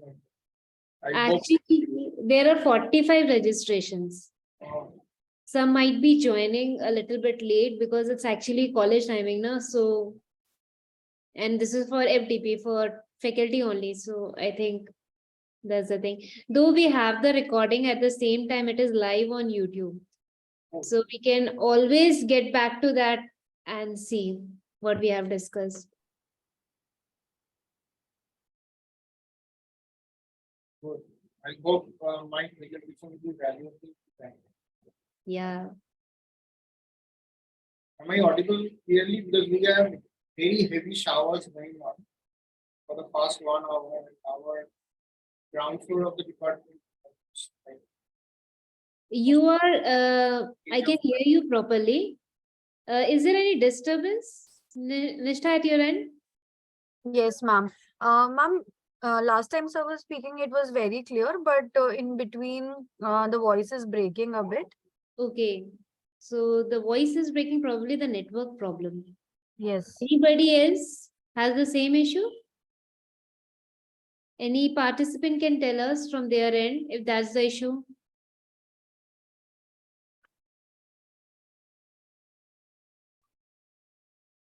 So we can start. If there is an issue, then we will look into it again. Okay, Nishtha ma'am? Sure, ma'am. Yes, we can start. Okay, so then I share my screen. So she will introduce first, and I think then you can start your presentation. Okay. Participants are also saying they have confirmed that they can hear us properly. So I hope it stays the same throughout the presentation. I hope there is no network problem. Welcome back everyone to this next lecture in as a part of this 5-day faculty development program organized by Amity University, Chhattisgarh on the topic Architectural Design Pedagogy for Engaging Studio Experiences. Here for this lecture, we have with us Dr. Arindam Biswas. Sir is an associate professor in the Department of Architecture and Planning at IIT Roorkee. He has completed his Masters of City Planning from Indian Institute of Technology, Kharagpur, and so has completed his PhD from University of Tokyo in urban planning as well. His major research interests or area of expertise are inclusive growth, urban inequality, housing, urban analysis, knowledge economy and regional growth, resilience and water sensitive urbanization, urban and regional governance, and many other topics related to urban planning and urban renewal. So we are honored that you are here with us today. Thank you so much for accepting our invitation. The lecture that Sir will be taking for all of us today is known as Pedagogical Approach Towards Inclusive Urban Renewal in Indian Cities. So we're all eagerly looking forward to your lecture, and I hope that we all will get to learn a lot. We will also have a short Q&A session at the end of this lecture. So I request all participants to please keep your questions, queries, comments, anything that you have to say. Please keep it ready, and we'll be taking them whenever sir is ready at the end of the presentation. You can also write in the chat box. So we can begin now. Thank you so much. You can take. Thank you for your so generous introduction. I hope I am audible and my slides are also visible. Yes, sir. So I'm just making it full screen so that. Yeah, great. So as Nisha has mentioned that my topic for today's, it's not a lecture, it's more like a discussion because we all are fellows and colleagues, so we hope to learn with each other. So it's a something which I learned through my research and work, and I would like to share with all of you. And I hope I would also get some feedback of your opinion, your suggestion, your questions, and then we can have an interactive session at the end of this talk. So the title is a pedagogical approach towards inclusive urban renewal. I actually have gone through the contents of the FDP, and I think that this is probably the only lecture that have something which is beyond architecture, and it will be involving in terms of, let's say, urban design or neighborhood design or urban planning issues. But when architectural projects are implemented, especially which has implication in terms of large projects, which is being used and which is being applied to many cities, especially the metropolitan areas where many of those POD or urban regeneration or urban renewal projects are undergoing, be it in Delhi or Mumbai or Bangalore, Hyderabad. Many of the even non that bigger cities like even cities like Lucknow or Jaipur, they are also experiencing such kinds of transformation, and we will experience such transformation more as we become more economically prudent and our growth become more more rapid, or we continue to grow as we are growing in terms of our. So this is what I aim to achieve through this presentation. It's to ideate or to understand the narrative of inclusive urban. For example, we always hear the words urban renewal, but what missing to them in the traditional approaches of urban renewal globally is the way how we achieve inclusion that matter. So we try to, since it's a pedagogical approach, so we try to get some discussion which can evolve in terms of generalization of our study, so that we can all provide some common feedbacks to students, or if we are working on such kinds of urban renewal projects, either in terms of as a designer or as a facilitator, or as a kind of a community participant, we can contribute from such kinds of generalized learning. It may not be very empirical in sense, but it could be a little bit of generalization. That is one of the aim of this presentation. We will discuss the significance of adopting these approaches and some potential impacts for the future development of cities. So these are the content. First slide would be the introduction followed by urban renewal as a general topic. But we mean, what I refer to inclusive urban renewal. Why we need inclusive urban renewal? Yeah. What are the principles of inclusive strategies? The concept of pedagogy in urban approaches towards inclusive urban renewal. I'll share one case study from urban development at Ayanagar near Gurgaon in Delhi. So when we see urban renewal, it's not something which is specific to India. It has been experienced all over the world. And it first started, and always it starts with when transform our economy from a static toward more rapid growth. So there are some entities, there are some industries or enterprise which grow faster, and in the process create need of the space which are not at par or which requires more additional facilities, additional utilities, additional benefits, and always that requirement has created conflict between its location. So we all understand the location choices between our urban areas. These are the conflicts that arises out of the demand of this kind of an industry. For India, we can identify this industry, let's say IT sector or service sector, banking, biotechnology, pharmaceuticals, retail, trade, hotel, and others. So these are the byproduct of growth or economic growth that creates that conflict with the existing scenario. That's why physical structure or the morphology of a city is important, because it creates that kinds of platform, that kind of a stage where your urban renewal functions. Now, urban renewal as a topic, as a definition, is widely accepted all over the world, and we are the same. But the process of urban renewal, the pattern of urban renewal may not be same all over. So there might be differences in the process of urban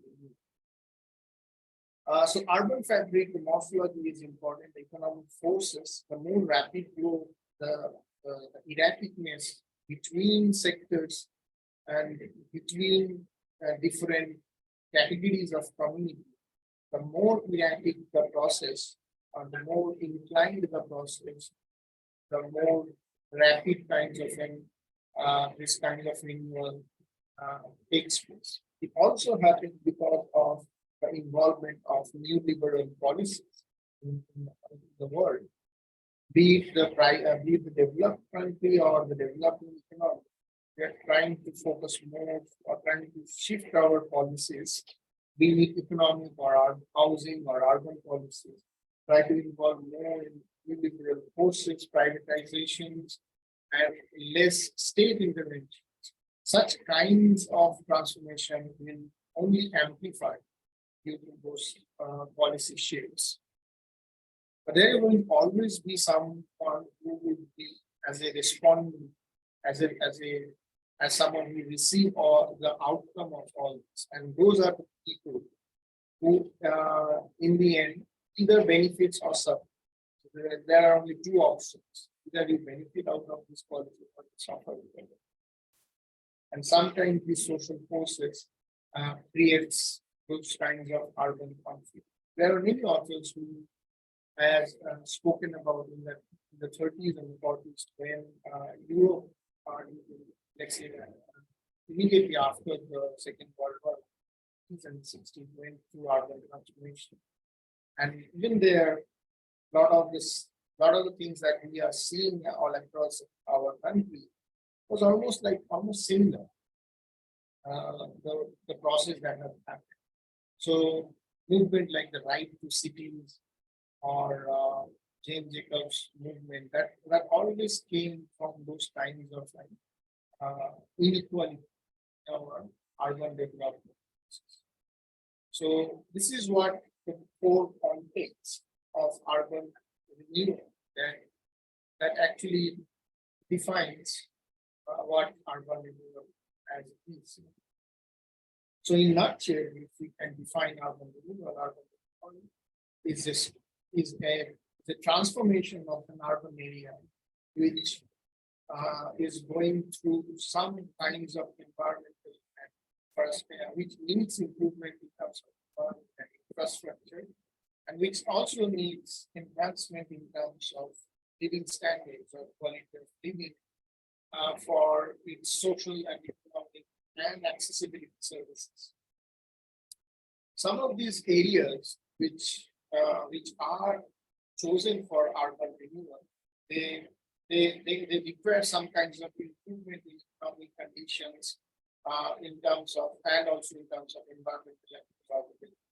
When we look back to our cities, we see some of the decaying areas in terms of, let's say, Mumbai, we have a lot of buildings that were earlier decayed, and then a lot of urban renewal projects happening. In Delhi recently, there are a lot of urban renewal projects that has happened all across the city, still going on.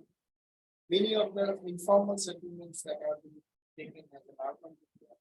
Probably the biggest, very recent example, the Dharavi redevelopment that is coming up with the help of a corporate sector, and which is again, it's a massive scale. Nobody knows what will happen, what will be the scenario, what will happen after 15 years. But that is another prominent example how different kinds of different typologies of spaces where people live go through the hammer of urban renewal or urban rejuvenation. So the urban renewal project try to focus on this or try to create an integrated vision of action plan and try to solve the urban decay of so-called plot areas in the city itself. And first thing is to create them adequate infrastructure. And I think many of you remember that there was an urban program called National Urban Renewal Mission. So that is nothing but creating new infrastructure in our existing cities. So that is one kind of a renewal. Without improvising, without going into much the people's right domain, people's entitlement domain, that's majorly housing. And different kinds of other entities like commercial spaces or office spaces or retail spaces. Those urban renewal projects mostly focus on creating public infrastructure rather than going to housing. Vis-a-vis which we are seeing, or just an example like Dharavi, which exclusively focused towards creating infrastructure, but creating through housing provision, which is completely different approach of urban renewal than earlier versions. So we try to make these kinds of an adjustment, like when we create urban renewal for areas like slums or informal settlements, and the focus is to give them a well-organized day. Focus may be noble, but the issues are how you are approaching that focus and what are the what afterwards, what would be left for the community to survive, and whether the impact of the urban renewal is a better quality of life than they were earlier on. So that's the idea of our discussion. So when we say inclusive urban renewal, it's a balance between whether accessible or resilient or affordable and sustainable. Whenever we have these four things in balance, then we can consider that like an when we say accessible, it means both in terms of access to infrastructure, access to mobility, accessibility for people ability. In today's world, it has to be also resilient from disasters, and also in terms of energy efficiency. It also has to be affordable and sustainable in the long run. It's a huge demanding list. It's like in terms of keywords, it might sound very well, but when we approach them in terms of critique or in terms of a project, it's almost impossible to get all those four attributes perfect. It's almost impossible. It's very, very difficult than it's said, and it's very difficult to do that practice. But that's what it is. Like, unfortunately, that when we say inclusion, it is the definition of it, and how where we try to maximize all those four aspects. But again, we can measure the level of inclusion if we understand what is the ceiling and how much we have achieved different projects. So we can make a comparative analysis, that's it, about how much inclusion we have achieved. So if we consider why inclusive urban renewal, I think probably it is the first time when a democratic society of 1.4 billion is trying to be developed and at the same time achieving many feats, which was not done in a scale in a democratic world outside this country. So we are trying to give house to everyone, every household. We are trying to grow very fast so that our GDP per capita grow. Trying to be developed by 2047, which is a very challenging task. We try to be industrialized. We try to make our contribution of industrial contribution from near 20%, 50%, 35%. We try to make our rural area more sustainable. We try to achieve our NDP to our United Nations so that we become carbon neutral by 2070. There are a lot of challenges, a lot of issues. And if we say that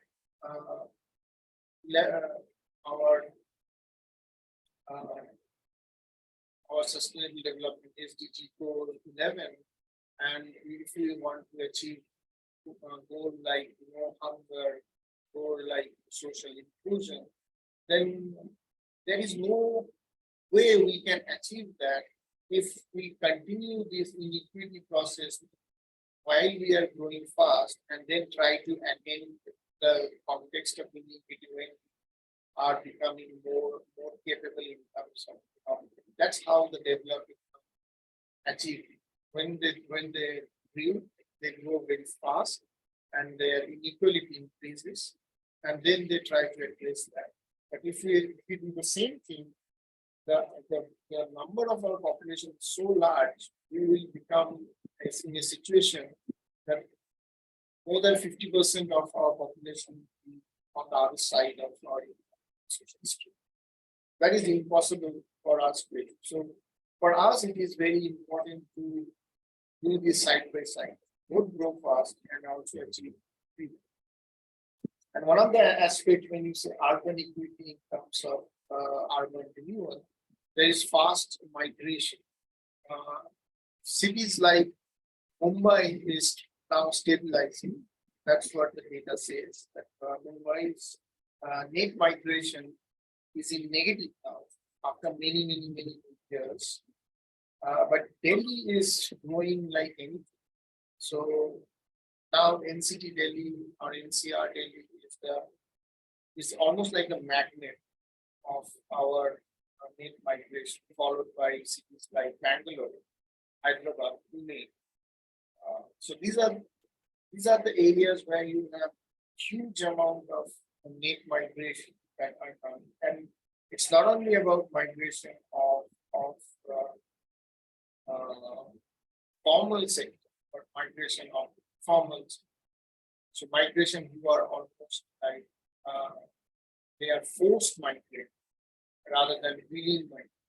And they are always going there for better opportunities. And we need to have supporting infrastructure there.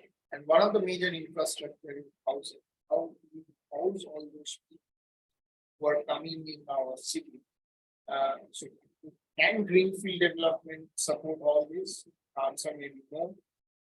Can brownfield development support all this? Answer again may be no.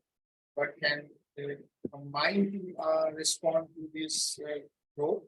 The answer may be yes. So you need to have both in terms of greenfield and also brownfield development. And whenever we have a brownfield development, we are also supported by policies like TOD. They are also supported by policies like TER, where we try to densify our cities to increase FSI. And whenever we do that, there is no other option but to go to urban renewal. That's why the inclusion becomes an issue. So the first thing, of course, informal sector, the extent of informality in our cities. In 2011 census, 20% of our urban population are considered to be homeless. So that is a significant percentage of the population that are homeless. So we had a population of let's say 377 million.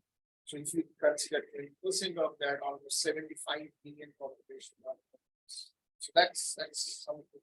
Homeless means they're including slum. So that's a significant number to provide housing. And whenever we had an option, we had an aim to provide housing for all by 2022, which was hugely ambitious, and we miserably failed in that.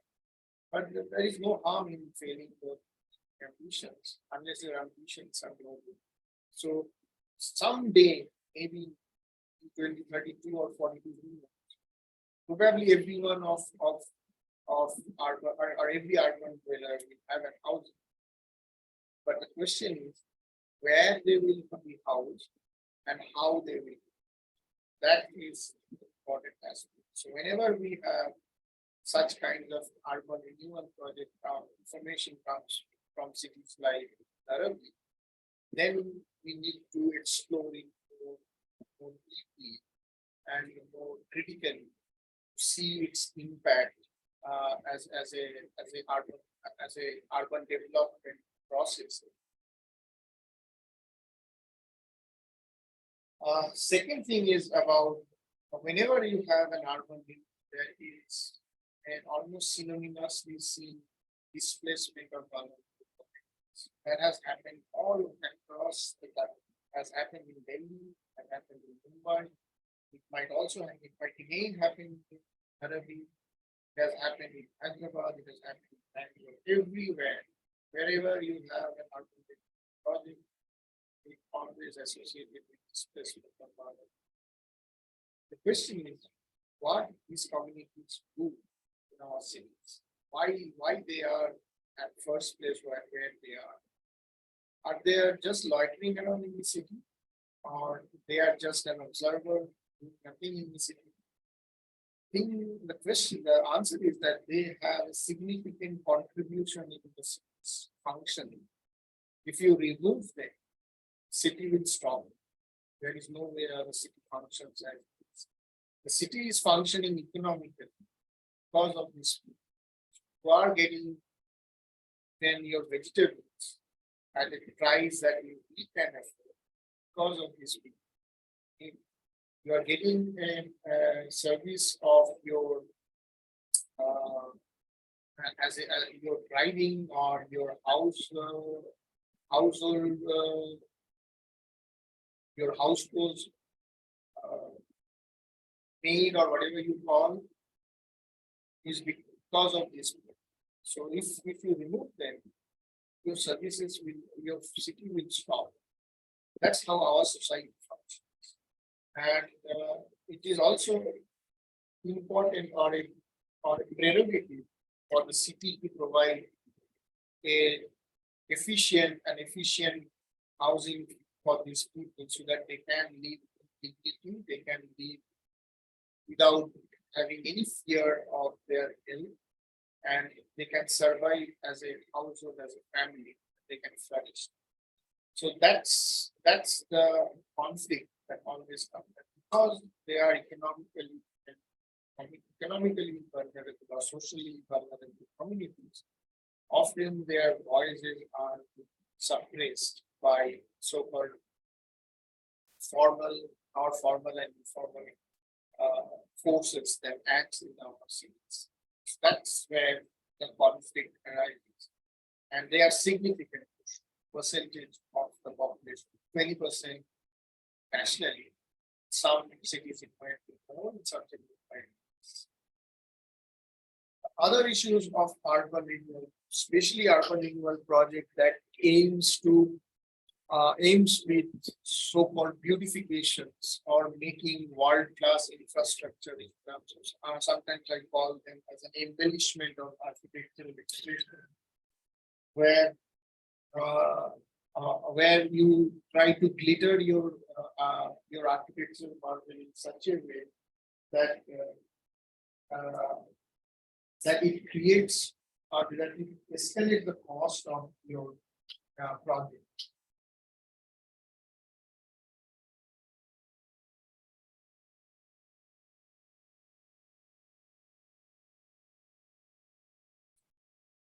That creates the problem of funding and resources for development. It doesn't matter whether the fund comes from national or international organization, public institutions, or you have more PPP project where private participation contributes significant amount, but private participation also creates the financial risk because no private player will come their own money. They will go to the bank and they have a significant percentage of their investment as a credit from banks, and banks credit are nothing but your and my savings in the bank, right?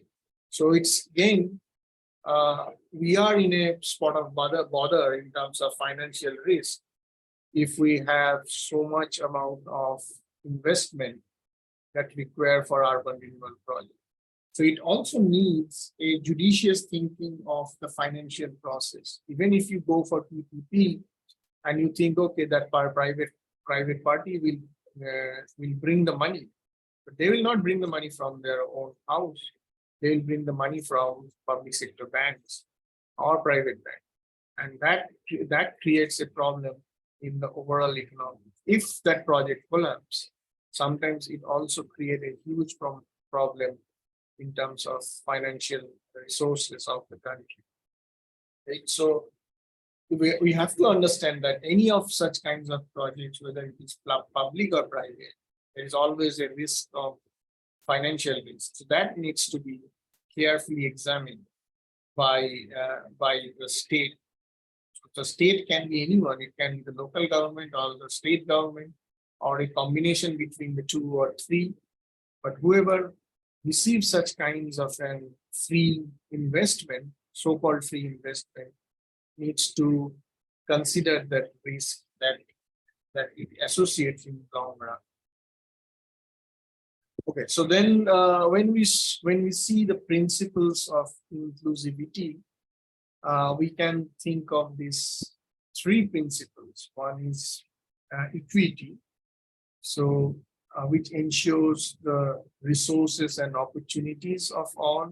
So if you refer to economists like John Rawls or Amartya Sen, then you can think of principles of equity and justice. Then there are physical aspects in terms of accessibility of infrastructure, accessibility in terms of our design accessibility, and then participations of stakeholders, including decision-making process, including civil societies, individual households, communities. It's what are the extent that you can go. I remember many years back in Germany, when a small city close to Frankfurt, Darmstadt. So that city's football team got into the Bundesliga, and they had to build a stadium for the city. There was no stadium. And every Sunday, there used to be huge of this community interaction that happens to identify the location of the stadium. And it's not near a community participation as I think maybe I'm a little too critical that we do is more like a formality. But there it was an extensive participation. Why? Because they came up with a blueprint and they said that what would be the impact of those stadium that may come in within the community. So they have identified both positive and negative externality. Whichever community agrees to host that stadium within their vicinity, they will have some benefits and they will have some negative externalities as well. So they have to decide where that stadium will be located. That was very, very interesting, and I observed when 2-3 of such meetings that used to happen. So it was very interesting and completely different the way we do community participation or citizens benefit in our planning or any such development process. So that's the true participation, right? It's not like a tokenism rather than a participation in true manner. So when we say what are the strategies of inclusivity, so that we have identified this 5 ways of inclusion forces that can be taken as a strategy for inclusivity. The social forces, the economic forces, political participation, biophysical, which is mostly environment and ecology, and public participation. The social forces, of course, we have to, in addition to make the in addition to the definition of urban renewal, which focuses more on economic growth and economic upbringing, we also need to have a distribution of those economic growth. It should not be limited to selected few, but it should be widely distributed between all the community members. So that's how the inclusion comes in. That's how we can reduce the social and economic inequality in our communities. If we can share the profit between all rather than keeping it within selected few. And that needs significant contribution in terms of both in terms of our political participation and also the public participation. Both are important because the political participation also need to recognize such kinds of a need. And as a democratic process, our political engagement is very important because without that, we will almost collapse as a society. So the political involvement is also crucial, and they need to recognize, or they should make recognize of the fact of this inclusive. The other things, especially now these days, as I think last week only, there was a comment by the UN chief that we have already entered into global boiling. The global warming is already over. So we also need to think of those green spaces, water resources, ecological systems. Our cities are undergoing flooding. Our cities are undergoing excessive heat. Our cities are undergoing huge climate change impacts. Our cities are the emitters of greenhouse gas. So how those kinds of design interventions can effectively not create much more damage to the already damaged cities. So balance between nature and wind form in order to reduce carbon emission, in order to safeguard our or in order to protect our resilience is important as a biophysical system.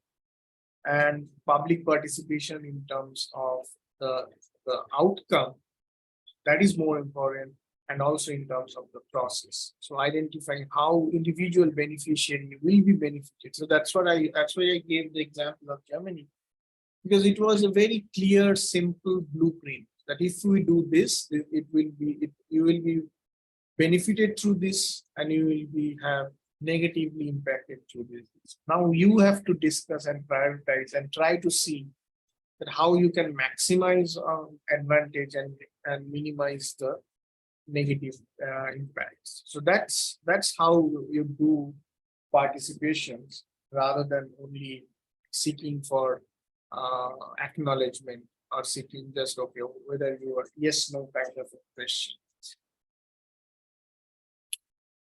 So when we look into the concept of pedagogy in urban renewal, it can start as a ladder from empowering communities to informed decision making rather than token decision making or token participation, ownership and sense of belongingness, building social capital through this process, sustainable development, inclusivity and representation and section of the society, skill development and innovation. Innovation maybe in terms of business, innovation maybe in terms of construction, innovation maybe in terms of new entrepreneurship. It can be diverse, but that can also be a part of it. So the idea of creating a pedagogy of urban renewal may be something more important or something more close to us as an educational approach and capacity building method. And so both the market, the industry, and the student or academia can work or can appreciate the rightness of urban renewal process. So when we say approaches towards inclusive urban renewal, so we have community engagement, we have empowering and capacity building, inclusive governance, design accessibility and universality, social housing initiatives that are very important, technology for inclusion, monitoring and evaluation, funding and financing, green space and environmental system.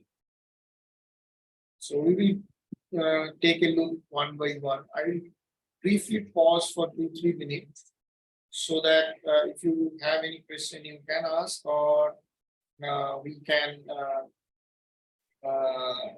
give you some break time so that it does not become very minutes.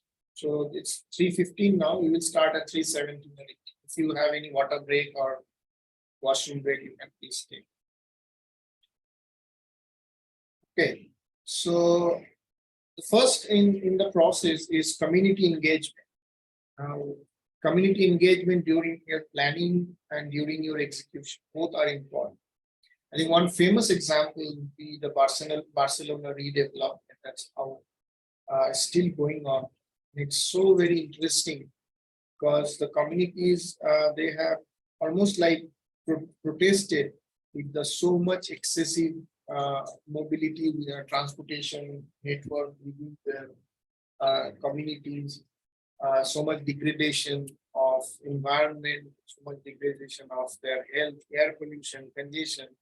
And they said enough is enough, and then we need to do something. So then all the process started through the first community protest, and then try to identify that what can be done, what is the solution, and then start the process with the city, with the private corporates, with the investor of transforming the city for a whole new experience. So that's how probably a more empowered community are capable with proper guidance, because most of the time community engagement doesn't mean they know everything.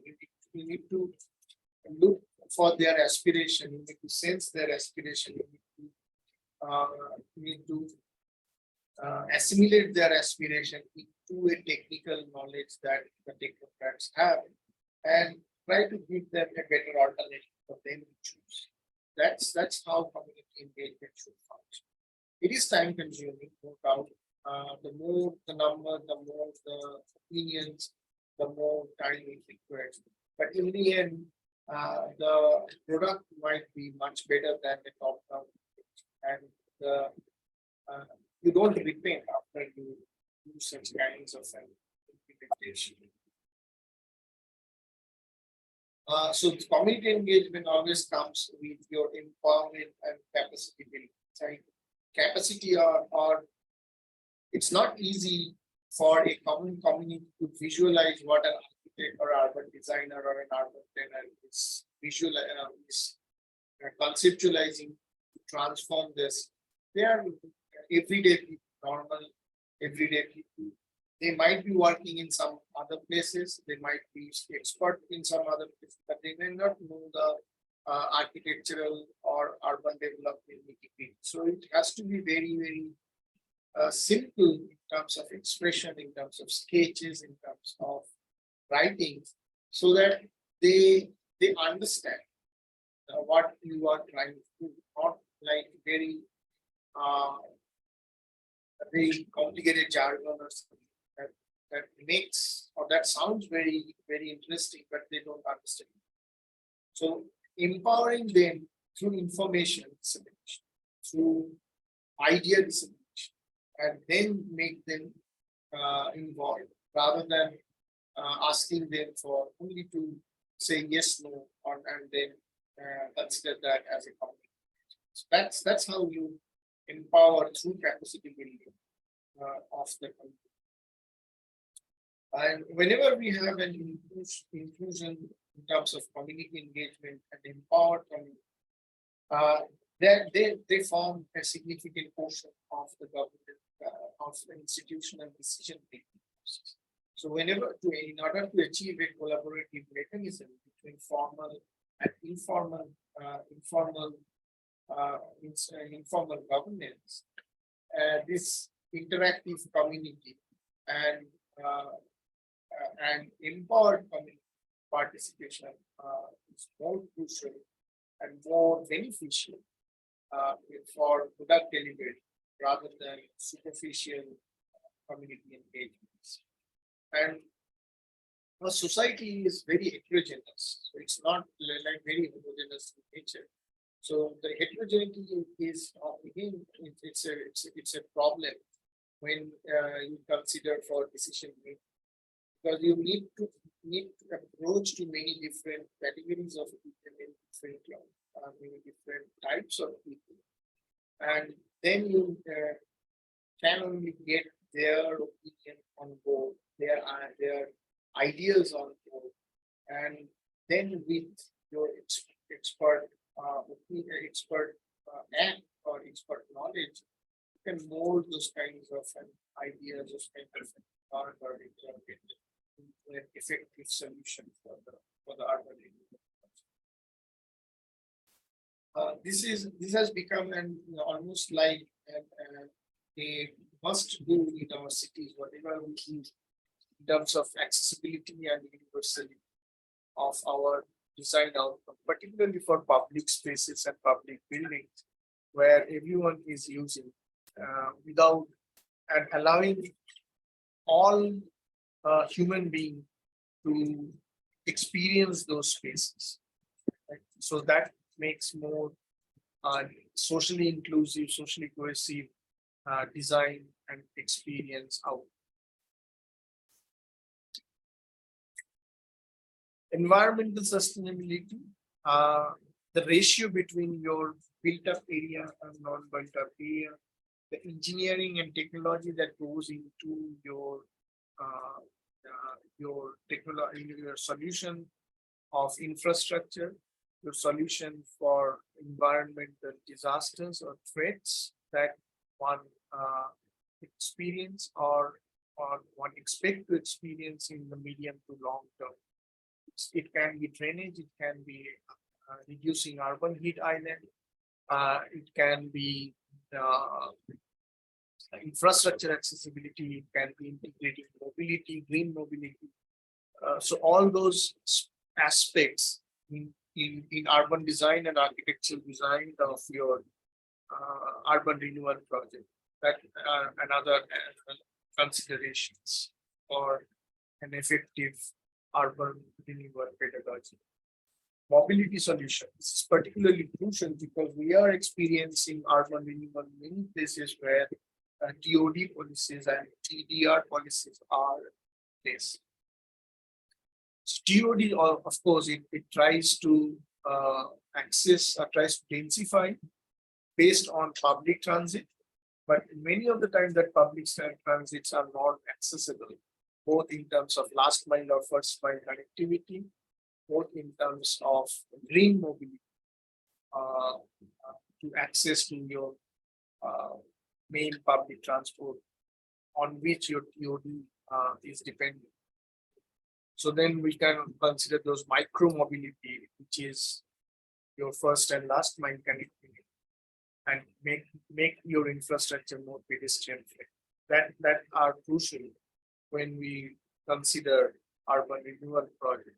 Accessibility to and from your renewal project site areas. Crucial. Technological improvement with smart grids, IoT based urban services, e-governance. We can have some sort of enabled participations with these digital platforms and citizen engagement, which will allow the people to freely communicate without having any fear, and faster communication and also response. So that will be one of the aspects in terms of on using such kinds of technology to achieve more inclusive urban renewal project. Social housing. This is which is completely missing from the urban renewal project that we do, in terms of allocating some portion of housing to displaced population. Gentrification, one of the aspects where which was mostly visible in the West or the developed East, like China or sorry, like Japan or Hong Kong or Singapore or Korea. We are beginning to experience gentrification tremendously, and it's significant lack of social housing initiative in our urban renewal projects. One of the key area that probably attributes to such kinds of incident. If you are from Chandigarh, I think the initial plan of Albert Mayer, if you refer to, which was partially implemented, and you can still see the composition of different housing units. You can see composition of, let's say, the public servant officer with the different category of people like class 1 staff, class 2 staff, peons, drivers. So you have housing units even for them in the same neighborhood, so that they don't have to travel much to go to their offices or to their places of work. So that's the composition of housing unit, not only in terms of percentage, but in terms of their location. That are also very crucial in terms of social housing initiative in any urban development. So it can be through affordable housing for all. So that means affordable housing for not only for economically weaker section, but affordable housing also for middle income group.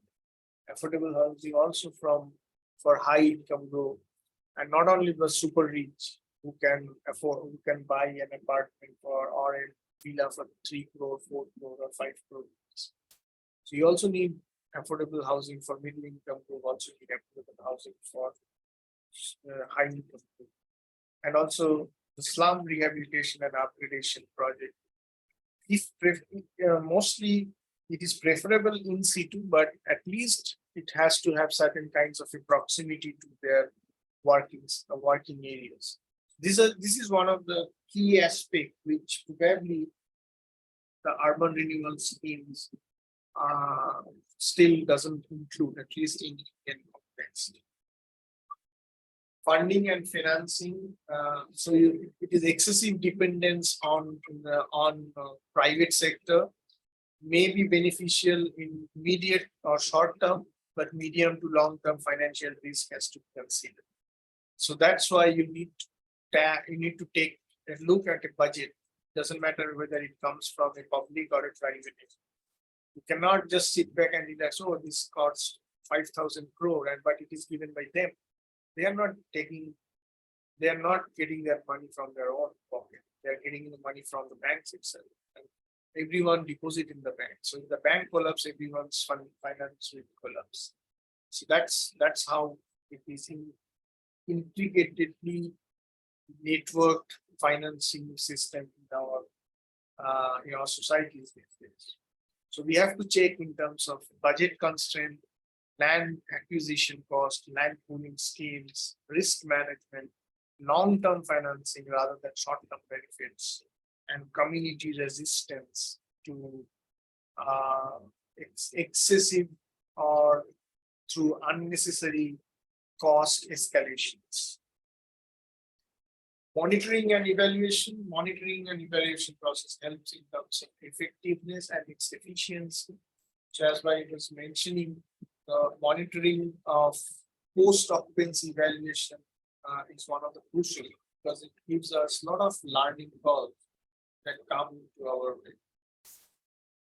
If you see the housing units that was designed by Doshi for low-income housing, so after 20-30 years, they went back to the site and then they evaluated that what are the changes those people have made in their housing. So they have found a lot of changes that people have initiated in terms of addition, alterations, and some of the housing could not be even recognized as its origin. So that's how people evolve in terms of their need and their requirement. It's not architects' whim or fancies that I want a design to be like this, but rather than what people need or people require. And it is always always a good practice to go back and try to learn that how people have changed your design. So that means there are, it's first of all, it's a recognition of your limitation as an architect to visualize what people require, and then a graciousness that you are eager to learn what people require and then rectify those in your next design. So similarly, we also need to learn from what we do, because there is no simple case studies that can be implemented all over the world and all over the time, because we are progressing. Time now and the time 10 years back completely different. The time now, the time 5 years from now in the future will be completely different. So it has both in terms of spatial difference, it has also temporal difference in terms of what will be the output of any project. So that's why it's a cycle where you try to continuously learn and evaluate. That's how the academia can be a crucial part of this process, because they can use the student pool to continuously evaluate and give feedback to the industry, and industry can take a cue from there and rectify their processes. But we are still in a developing mode. We do not have that much easy and that much convenient interaction with academia and industry, at least in this segment so far. So if I go in summary, the urban renewal is a transformative process that revitalizes cities, improves infrastructure, and enhances the overall quality of our life. That is its overall very noble aim. And inclusive urban renewal, however, prioritize the needs of all residents, or as many residents as possible, including the vulnerable and marginalized societies, and ensure equitable development. So sustainable urban renewal, it embraces environmentally responsive practices, promoting resilience and reducing the impact of natural resources. Social housing is a crucial contributor and can be a crucial contributor to the inclusivity of urban renewal project. Mobility solution should be considered in terms of accessibility and affordability of all, and also the reach for last mile and first mile connectivity if it is considered as a TOD. Funding and financing, risk management, risk communication, risk assessment is crucial in terms of urban financing. Wasteful expenditure needs to be cut down. Monitoring and evaluation to ensure effective decision-making process and continuous improvement in urban renewal projects through case studies, through empirical studies, through research, investigation, outcome, and giving feedback to the industry. I will quickly go down, it's 340, 335. So I will quickly go into, there's a very small case study.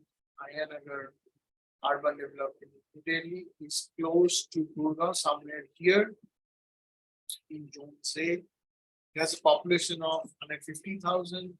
It's close to the airport, 20 kilometers away from the international airport, and 30 kilometers from Delhi.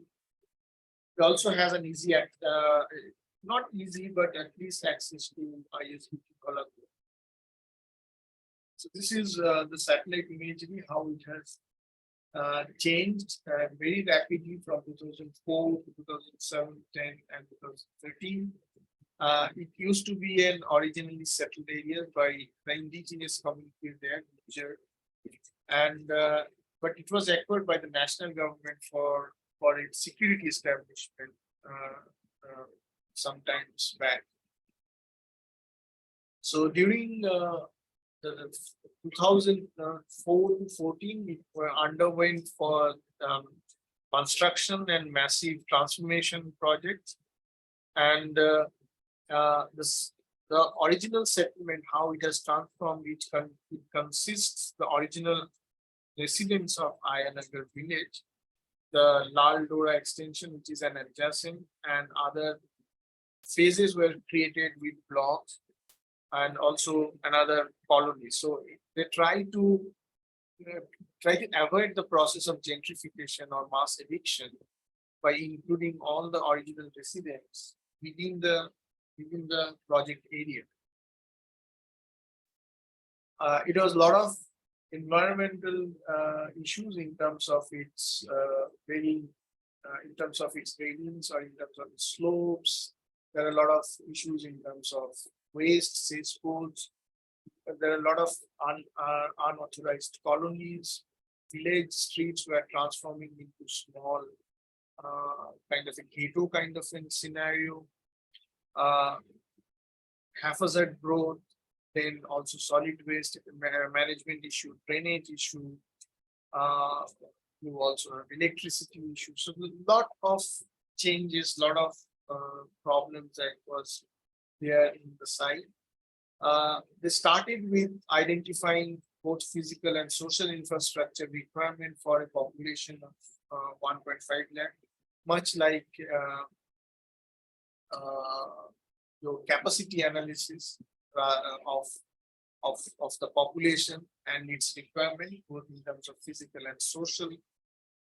Then there are identified three basic approaches to resolve this urban renewal. Physical infrastructure, mostly focused on drainage and mobility, social infrastructure on community facilities, and creating sustainable neighborhood by energy assessment and ecological assessments. So they undergone a lot of transformation in terms of land adjustments, land readjustments. Drainage was a major issue in the area.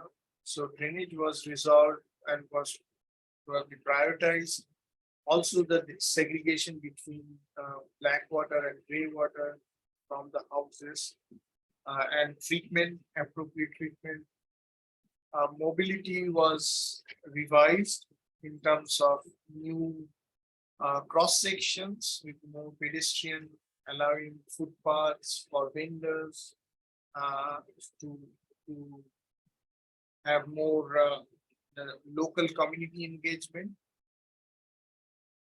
creating more and more community facilities, creating physical infrastructure in lieu of the community facilities, housing development that was also crucial, something close to social housing, creating infrastructure for public transportation like new location for bus terminals, using local need like nursing home dispensaries, local doctors facilities, and open ground for community festivals and also Gram Sabha lands.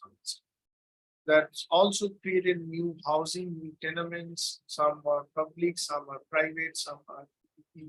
So it's a comprehensive package rather than only focusing on certain kinds of data. So the last slide for me to identify the key takeaways of my presentation. So inclusive urban renewal is critical for our sustainable and equitable development of our cities, and a pedagogical approach play a vital role in promoting that. If we can make a generalization, make a theory, make a framework that will always help anyone, be it implementer or be it planner or be it the beneficiary, everyone can have some sort of ideas. And we need to embrace inclusive urban renewal and cannot continue by the path of the way the urban renewal process, even station area developments, the way it is happening, without identifying its influence in adjacent area, how it can transform, how it can relocate some of the existing marginalized communities, mass scale eviction and gentrification that is not even considered in their approach of such kind of a development. So we need to think of all this before we go into such a area-based development process. So we need a collaborative efforts from policymakers, urban planners, communities, stakeholders, NGOs to achieve such kind of processes. Thank you. That's all from the presentation.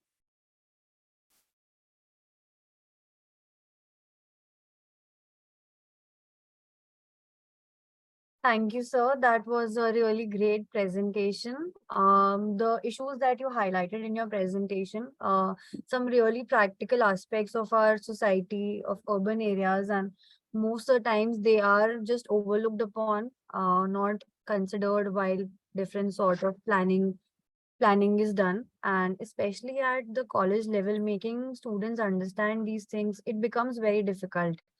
So you also addressed that issue and it was really great. We got to learn many new things in your presentation. And are there any questions on the floor? I'm sure people have things to discuss.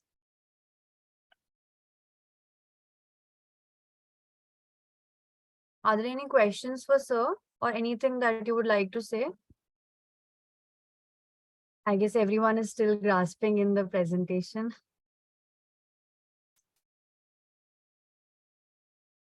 So I have a question. Yeah, sure. So usually at undergrad level, things like policy making and real life scenarios are mostly not considered, honestly, during our undergrad education. Our design studios are also as such that we mostly talk about building level and like you mentioned, inclusivity in urban scenarios. Things like these are mostly either you only talk about that in our urban like town planning class or maybe in urban design, but most of the times it is not always taken care of or considered while we are doing our other studios, like something like a high rise building design. I think these are things which should be considered in that studio as well. But at this time, the building is considered to be an individual entity most of the times and not as a part of an entire urban area. So how can that gap be bridged both from the faculty's end and how to make it understand for the students as well, that you do not have to look at it individually but from this urban perspective as well? My take in that is little bit like very what should I say? It's non-typical because first architects, if you consider BR, the architects has to understand that that building is not the end of the world. So there is a building which is adjacent to it. There are many buildings which is adjacent to it on left, right, and front and back. So at least at the fourth year or after their 6 months of internship, and they get a fair bit of idea of how things actually happens in the industry. So I think we need to encourage them to draw the full picture, not only creating an elevation of their building, but actually create a picture of that building, how it comes within the neighborhood, because it will never come as an individual.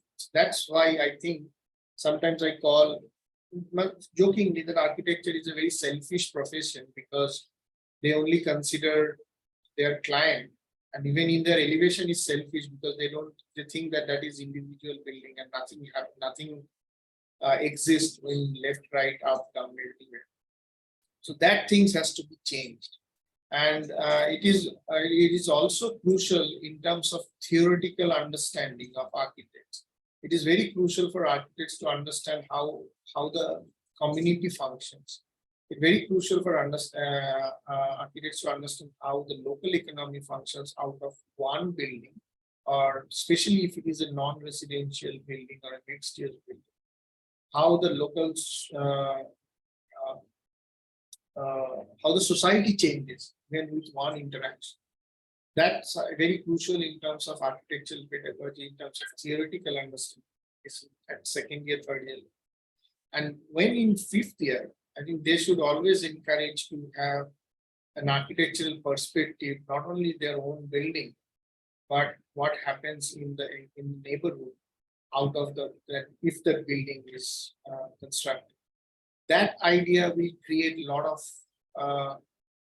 input, especially in the changes of the building, both in terms of design, in terms of accessibility. Suppose if you don't know the drainage of the area, and then you create a landscape which completely changes the flow of the drainage, then it is a disaster for both the building and also for the locality.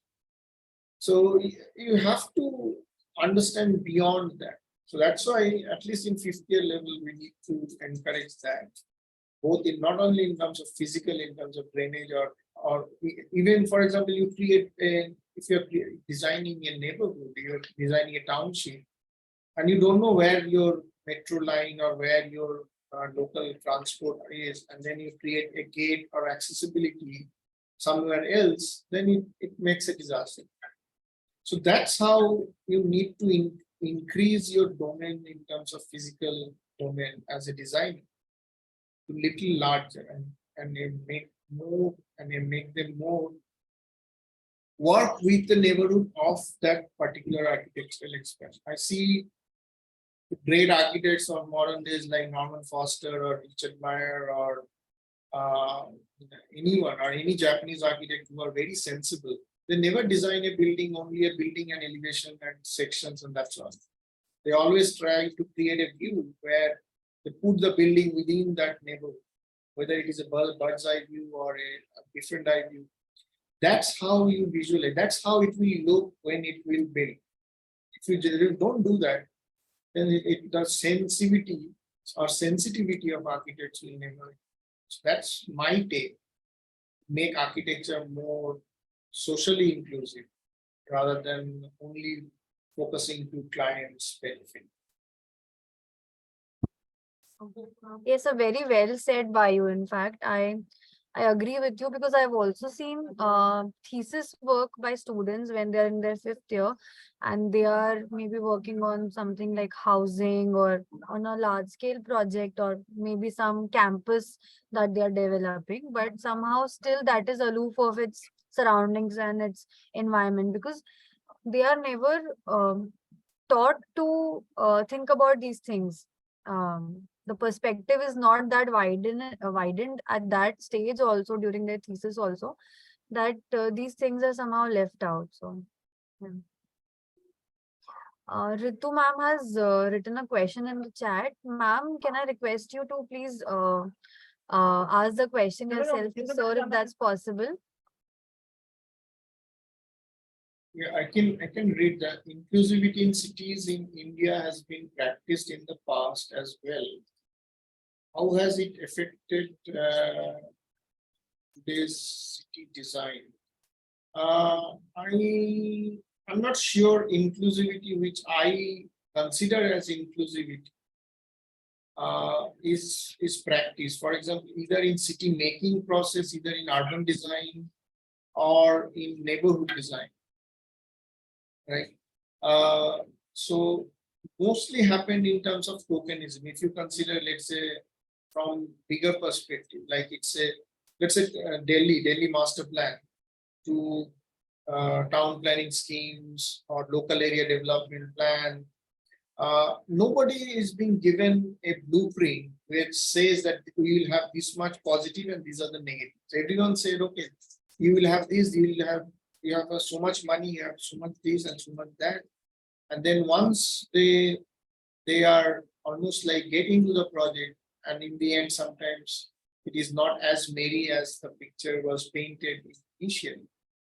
So the pros and cons needs to be specified very categorically, very simply, so that they can understand, they can take a decision.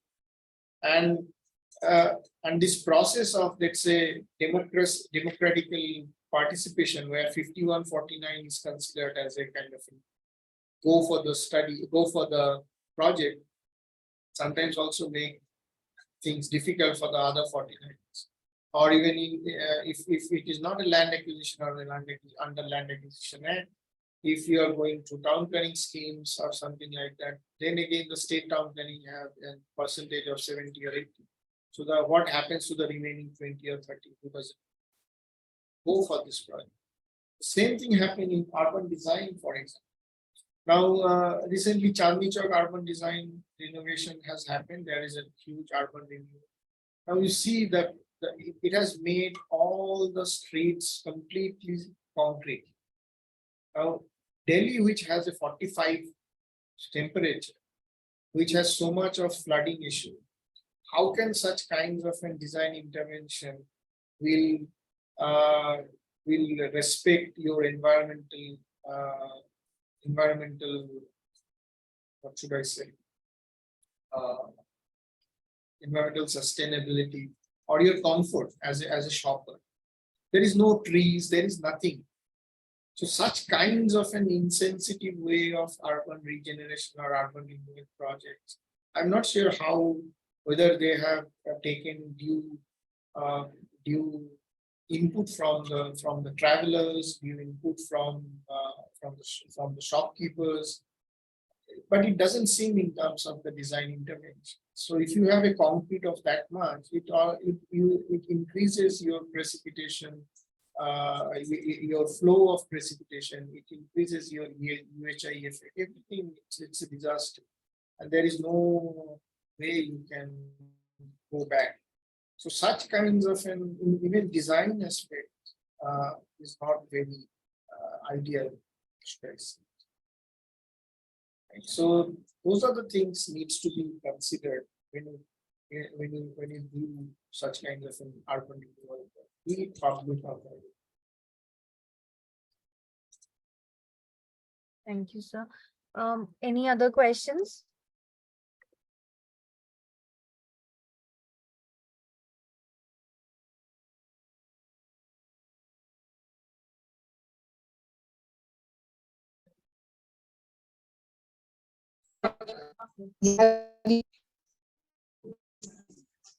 Hello, can you hear me? Yes. Yeah, ma'am. Yes, ma'am, we can hear you. So thank you for your presentation. Inclusivity is now like an in thing and is very much required in our city designs. But my question.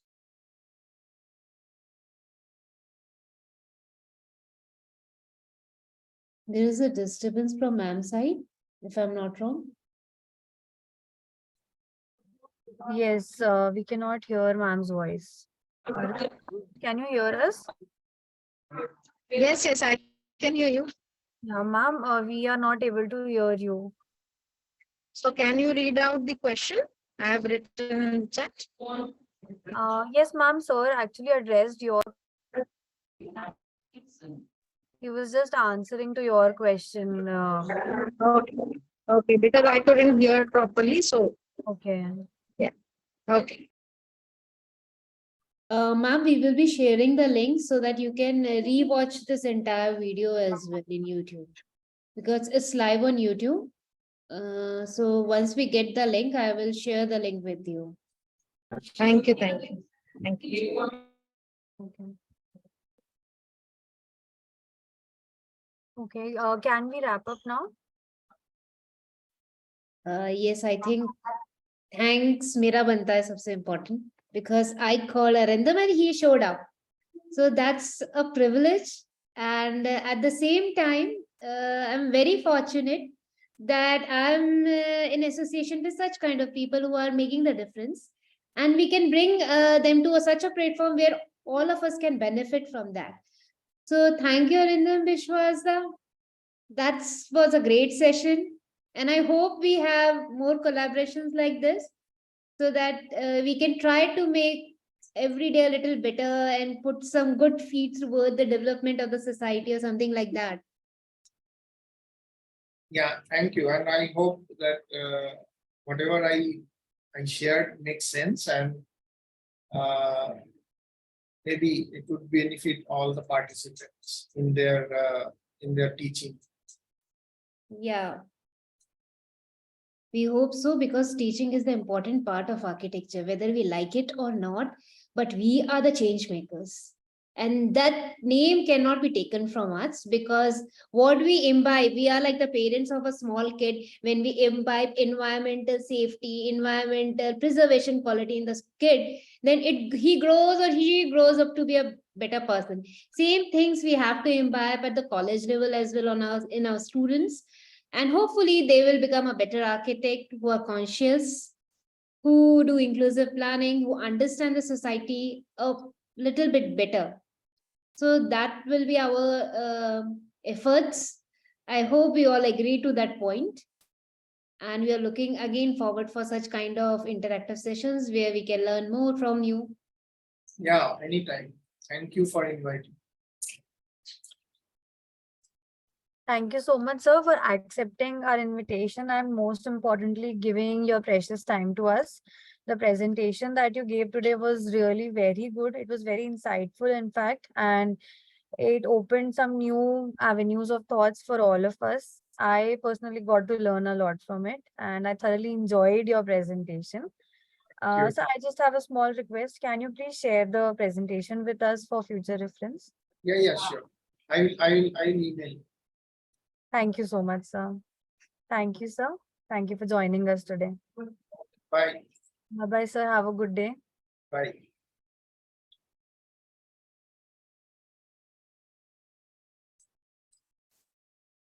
Thank you, participants, for joining in today's both the sessions today in this faculty development program organized by Amity University, Chhattisgarh. I hope you all are liking this faculty development program till now. We have completed 3 days of this program. So I am sure that by now you have understood the kind of lectures that we are bringing for you, the experts that we have. I hope you all are thoroughly enjoying these lectures and benefiting from it. I hope you are learning something new in each and every lecture, because we have tried that we keep these lectures very different from each other. We have tried our best to avoid redundancy, and we try to bring something new and touch different aspects of architecture education in each and every lecture. If you have any feedbacks regarding any of the lectures or for the entire thing, please feel free to reach out to us. And you can contact us through the WhatsApp group that we have created. Regularly, we are sharing each and every information. We are also seeing that you have chosen topics for your assignments. Still, a lot of people are remaining who have not finalized their topics for the presentation, please go ahead and write the presentation topics that you are going to work on in the spreadsheet. Some topics are there for which more than 5 participants have given their names, like mind mapping. So please try to avoid these topics. And there are topics which have not been taken by anyone, or only 1 or 2 people have taken it.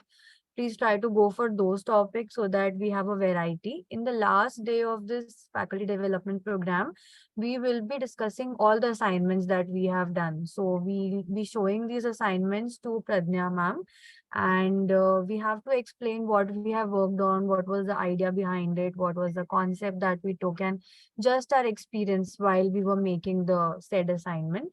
And then ma'am will also teach us how to evaluate these assignments. She will evaluate us, and in turn she'll teach us, because these assignments we are doing them so that we can take up these assignments for first year students. So she'll also teach us that how do you evaluate those students after they have done these assignments. So that will be a great learning process. So please take up your topics. I've already shared the list with ma'am, but it is an editable list, so you can still share it and ma'am can see whatever you are writing. Please do it and be ready with your assignments before the last day, that is 4th of August. And yeah, with that, we come to today's session, to the end of today's session. Let us meet again tomorrow. Tomorrow's both the sessions will be taken by one person, that is architect Anubha Ashtikar. She is a senior architect and she's a sustainability specialist, most importantly. And she's going to talk about climate sensitive architectural design studios and how we can take them for students.